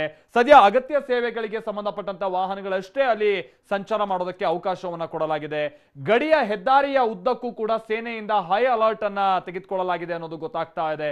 ಬಹಳಷ್ಟು ಸೇನೆಗೆ ಸಂಬಂಧಪಟ್ಟಂತ ಸಿಬ್ಬಂದಿಯನ್ನ ಅಲ್ಲಿ ನಿಯೋಜಿಸುವಂತ ಕೆಲಸ ಆಗಿದೆ. ಕಾರಣ ಅಂತಂದ್ರೆ ಯಾವ ಸಂದರ್ಭದಲ್ಲಿ ಯಾವ ತರ ಅಂತ ಗಲಾಟೆಗಳು ಕೂಡ ಆಗಬಹುದಾ ಅಂತ ಚಾನ್ಸಸ್ ಇರುವಂತ ಕಾರಣದಿಂದಾಗಿ ಪರಿಸ್ಥಿತಿ ಏನಾದ್ರು ಬಿಗುವಿನ ವಾತಾವರಣಕ್ಕೆ ತೆರಳಬಹುದಾದಂತಹ ಸನ್ನಿವೇಶ ಇರುವಂತಹ ಕಾರಣಕ್ಕಾಗಿ ಈ ತೆರನಾದಂತ ನಿರ್ಧಾರವನ್ನು ತೆಗೆದುಕೊಂಡು ಸಹಜವಾಗಿ ಅಲ್ಲಿ ಬೇರೆ ತೆರನಾದಂತ ಸರಕು ವಾಹನಗಳಾಗಿರ್ಬೋದು ಅಥವಾ ನಾಗರಿಕ ವಾಹನಗಳಾಗಿರ್ಬೋದು ಯಾರು ಕೂಡ ಓಡಾಡದೇ ಇರುವಂತ ನಿಟ್ಟಿನಲ್ಲಿ ಅಲ್ಲಿ ಸದ್ಯ ಬಂದ್ ಮಾಡಲಾಗಿದೆ, ನಿರ್ಬಂಧವನ್ನು ವಿಧಿಸಲಾಗಿದೆ ಅನ್ನೋದು ಗೊತ್ತಾಗ್ತಾ ಇದೆ. ಮತ್ತೊಂದ್ ಕಡೆ ರಕ್ಷಣಾ ಸಚಿವ ರಾಜನಾಥ್ ಸಿಂಗ್ ಅವರ ನೇತೃತ್ವದಲ್ಲಿ ಬಹಳಷ್ಟು ಮೀಟಿಂಗ್ಗಳಾಗ್ತಾ ಇದೆ. ಹೇಳ್ಬೇಕು ಅಂತಂದ್ರೆ ಮ್ಯಾರಥಾನ್ ಮೀಟಿಂಗ್ ಆಗ್ತಾ ಇದೆ. ಚೀಫ್ ಆಫ್ ಡಿಫೆನ್ಸ್ ಜೊತೆಗೆ 3 ಸೇನೆಯ ಮುಖ್ಯಸ್ಥರು ಭಾಗಿಯಾಗಿದ್ದಾರೆ ಅನ್ನುವಂಥದ್ದು ನಮಗೆ ಗೊತ್ತಾಗ್ತಾ ಇದೆ. ಅಂತಂದ್ರೆ ಲೆಫ್ಟಿನೆಂಟ್ ಜನರಲ್ ಬಿಪಿನ್ ರಾವತ್ ಅವರು ಬಹುಶಃ ಈ ಸಭೆಯಲ್ಲಿ ಇದ್ದಾರೆ. ಆಮೇಲೆ ಭೂಸೇನೆಗೆ ಸಂಬಂಧಪಟ್ಟಂತ ಲೆಫ್ಟಿನೆಂಟ್ ಜನರಲ್ ಆಗಿರುವಂತ ಮನೋಜ್ ಮುಕುಂದ್ ನರವಣೆ ಕೂಡ ಈ ಮೀಟಿಂಗ್ ನಲ್ಲಿ ಇದ್ದಾರೆ ಅನ್ನೋದು ಗೊತ್ತಾಗ್ತಾ ಇದೆ. ವಾಯುಸೇನೆಗೆ ಸಂಬಂಧಪಟ್ಟಂತ ಏರ್ ಚೀಫ್ ಮಾರ್ಷಲ್ ಆಗಿರುವಂತಹ ಬೀರೇಂದರ್ ಸಿಂಗ್ ಅವರು ಕೂಡ ಇದ್ದಾರೆ. ಹಾಗೆ ನೌಕಾದಳಕ್ಕೆ ಸಂಬಂಧಪಟ್ಟಂತ ಅಡ್ಮಿರಲ್ ಕರಂಬೀರ್ ಸಿಂಗ್ ಇವರು ಕೂಡ ಇದ್ದಾರೆ ಅನ್ನೋದು ಗೊತ್ತಾಗ್ತಾ ಇದೆ. ಅದರ ಜೊತೆಗೆ ವಿದೇಶಾಂಗ ವ್ಯವಹಾರಗಳ ಸಚಿವರಾಗಿರುವಂತಹ ಜಯಶಂಕರ್ ಅವರು ಕೂಡ ಸದ್ಯ ಈಗ ನಡೀತಾ ಇರುವಂತಹ ಸಭೆಯಲ್ಲಿ ಭಾಗಿಯಾಗಿದ್ದಾರೆ. ಹಾಗೆ ಸದ್ಯ ಗಡಿಯಲ್ಲಿ ತೆಗೆದುಕೊಳ್ಬೇಕಾದಂತಹ ಪ್ರಮುಖವಾದಂತಹ ನಾವು ಕ್ರಮಗಳೇನು, ಸದ್ಯದ ಪರಿಸ್ಥಿತಿ ಹೇಗಿದೆ, ಅದಾದ ನಂತರದಲ್ಲಿ ರಾಜತಾಂತ್ರಿಕವಾಗಿ ನಾವು ಹೇಗೆ ಕಾರ್ಯನಿರ್ವಹಿಸಬೇಕಾಗುತ್ತೆ ಅನ್ನುವಂಥದ್ದನ್ನು ಕೂಡ ಬಹುಶಃ ಜೈಶಂಕರ್ ಅವರ ಜೊತೆಗೆ ಇಲ್ಲಿ ಚರ್ಚೆ ಆಗ್ತಾ ಇದೆ. ಇಲ್ಲಿ ಚೀನಾದ ಮೇಲೆ ಒತ್ತಡ ಹಾಕೋದಕ್ಕೆ ಭಾರತಕ್ಕೊಂದು ಇದೊಂದು ಗೋಲ್ಡನ್ ಆಪರ್ಚುನಿಟಿ ಅಂತಾನೆ ಬಹಳ ಮಂದಿ ಹೇಳ್ತಾ ಇದ್ದಾರೆ. ಯಾಕಂತಂದ್ರೆ ಈಗ ಆಲ್ರೆಡಿ ವಿಶ್ವದ ಮುಂದೆ ಚೀನಾ ಒಂದ್ ರೀತಿ ಬೆತ್ತಲೆಯಾಗಿ ನಿಂತಿರುವಂತಹ ಸಂದರ್ಭ, ಹಲವಾರು ದೇಶಗಳು ಚೀನಾವನ್ನ ಬಹಳ ಗುಮಾನಿ ಇಟ್ಟು ನೋಡ್ತಾ ಇರುವಂತಹ ಸಂದರ್ಭ. ಇಂಥ ಟೈಮ್ನಲ್ಲಿ ಚೀನಾದ ಮೇಲೆ ಒತ್ತಡ ಹಾಕುವಂತ ನಿಟ್ಟಿನಲ್ಲಿ ಇದೊಂದು ಸುಸಂದರ್ಭ ಅಂತ ಹಲವು ಮಂದಿ ಇದನ್ನು ವಿಶ್ಲೇಷಿಸ್ತಾ ಇದ್ದಾರೆ.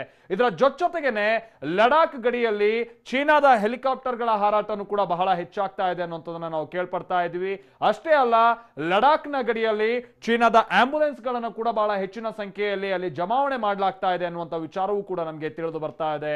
ಒಂದ್ ಕಡೆ ಹೆಲಿಕಾಪ್ಟರ್ಗಳು ಓಡಾಡ್ತಾ ಇದೆ, ಆಮೇಲೆ ಆಂಬ್ಯುಲೆನ್ಸ್ಗಳು ಕೂಡ ಹೆಚ್ಚಿಗೆ ಜಮಾವಣೆ ಆಗಿರೋದನ್ನ ನೋಡಿದ್ರೆ ಬಹುಶಃ ಇಲ್ಲಿ ಕ್ಯಾಶುಯಾಲಿಟೀಸ್ ಹೆಚ್ಚಾಗಿರ್ಬೋದಾ ಅಂತ ಗುಮಾನಿ ಸಹಜವಾಗೇ ಇದೆ. 40ಕ್ಕಿಂತ ಹೆಚ್ಚಿನ ಚೀನಾ ಸೈನಿಕರು ಕೂಡ ಇಲ್ಲಿ ಮೃತಪಟ್ಟಿರುವಂತಹ ಕಾರಣಕ್ಕಾಗಿ ಬಹುಶಃ ಅವರನ್ನ ಆಮೇಲೆ ಗಾಯಗೊಂಡಿರೋರು ಕೂಡ ಅವರನ್ನ ಹಾಸ್ಪಿಟಲೈಸ್ ಮಾಡುವಂತ ನಿಟ್ಟಿನಲ್ಲಿ, ಅಲ್ಲಿಂದ ಕರ್ಕೊಂಡು ಹೋಗುವಂತ ಏರ್ ಲಿಫ್ಟ್ ಮಾಡುವಂತ ನಿಟ್ಟಿನಲ್ಲಿ ಹೆಲಿಕಾಪ್ಟರ್ಗಳನ್ನ, ಆಮೇಲೆ ಮೃತ ಚೀನಾ ಸೈನಿಕರ ಶವವನ್ನ ಸಾಗಿಸೋದಕ್ಕೆ ಆಂಬ್ಯುಲೆನ್ಸ್ ಗಳನ್ನ ಹೆಚ್ಚಿನ ಸಂಖ್ಯೆಯಲ್ಲಿ ಬಹುಶಃ ನಿಯೋಜಿಸುವಂತ ಕೆಲಸ ಆಗ್ತಾ ಇದೆ ಅನ್ನೋದು ಗೊತ್ತಾಗ್ತಾ ಇದೆ. ಸೊ ಇಲ್ಲಿ ಇದನ್ನೆಲ್ಲ ನೋಡಿದಂತ ಸಂದರ್ಭದಲ್ಲಿ ಒಂದಂತೂ ಸ್ಪಷ್ಟ, ಚೀನಾ ಆಮೇಲೆ ಭಾರತದ ಗಡಿ ಪ್ರದೇಶದಲ್ಲಿ ಆದಂತಹ ಘರ್ಷಣೆಗೆ ಸಂಬಂಧಪಟ್ಟ ಹಾಗೆ ಬಹಳಷ್ಟು ಚೀನಾ ಸೈನಿಕರು ಕೂಡ ಮೃತಪಟ್ಟಿದ್ದು, ಚೀನಾ ಬಹಿರಂಗವಾಗಿ ಭಾರತದ ರೀತಿಯಾಗಿ ತಾವು ತನ್ನ ಸೈನ್ಯಕ್ಕೆ ಸಂಬಂಧಪಟ್ಟಂತೆ ಮೃತಪಟ್ಟವರು ಎಷ್ಟು ಅನ್ನುವಂಥದ್ದೆಲ್ಲ ಅಧಿಕೃತವಾಗಿ ಹೇಳದೆ ಹೋದ್ರು ಕೂಡ ಅಂತವರನ್ನ ಹಾಸ್ಪಿಟಲೈಸ್ ಮಾಡುವಂತ ನಿಟ್ಟಿನಲ್ಲಿ, ಅಂತ ಕೆಲ ಮೃತದೇಹಗಳನ್ನ ಅಲ್ಲಿಂದ ತರುವಂತ ನಿಟ್ಟಿನಲ್ಲಿ ಅಲ್ಲಿ ಕಾರ್ಯೋನ್ಮುಖ ಆಗಿದೆ ಅನ್ನೋದು ಅಷ್ಟೇ ಸ್ಪಷ್ಟ. Over to you Shakuntala. Thank you Maltesh. ಈಗಾಗಲೇ ಏನು ಪರಿಸ್ಥಿತಿ ಉದ್ವಿಗ್ನಗೊಂಡಂತಹ ಬೆನ್ನಲ್ಲೇ ರಾಜನಾಥ್ ಸಿಂಗ್ ನೇತೃತ್ವದಲ್ಲಿ ಒಂದು ಸಭೆಯನ್ನು ಈಗಾಗಲೇ ಕರೆಯಲಾಗಿದೆ. ಮತ್ತೊಂದು ಬದಿಯಲ್ಲಿ 3 ಸೇನೆಗಳಿಗೂ ಕೂಡ ಈ ಸಂದರ್ಭದಲ್ಲಿ ಎಚ್ಚೆತ್ತುಕೊಳ್ಳಿ ಅಂತ ಸಂಪೂರ್ಣ ಪವರ್ ಅನ್ನ ಕೂಡ ಈ ಸಂದರ್ಭದಲ್ಲಿ ಕೊಡಲಾಗಿದೆ. ಹಾಗಾದ್ರೆ ಮುಂದಿನ ಬೆಳವಣಿಗೆಗಳು ಏನೇನಾಗಬಹುದು ಅದರ ಕಂಪ್ಲೀಟ್ ಮಾಹಿತಿಯನ್ನು ಕೊಡ್ತೀವಿ. ಇನ್ಸೈಡ್ ಸುದ್ದಿ ಸೋಮವಾರದಿಂದ ಶನಿವಾರ ಸಂಜೆ 7 ಗಂಟೆಗೆ. TV9 ನಲ್ಲಿ ಮಾತ್ರ.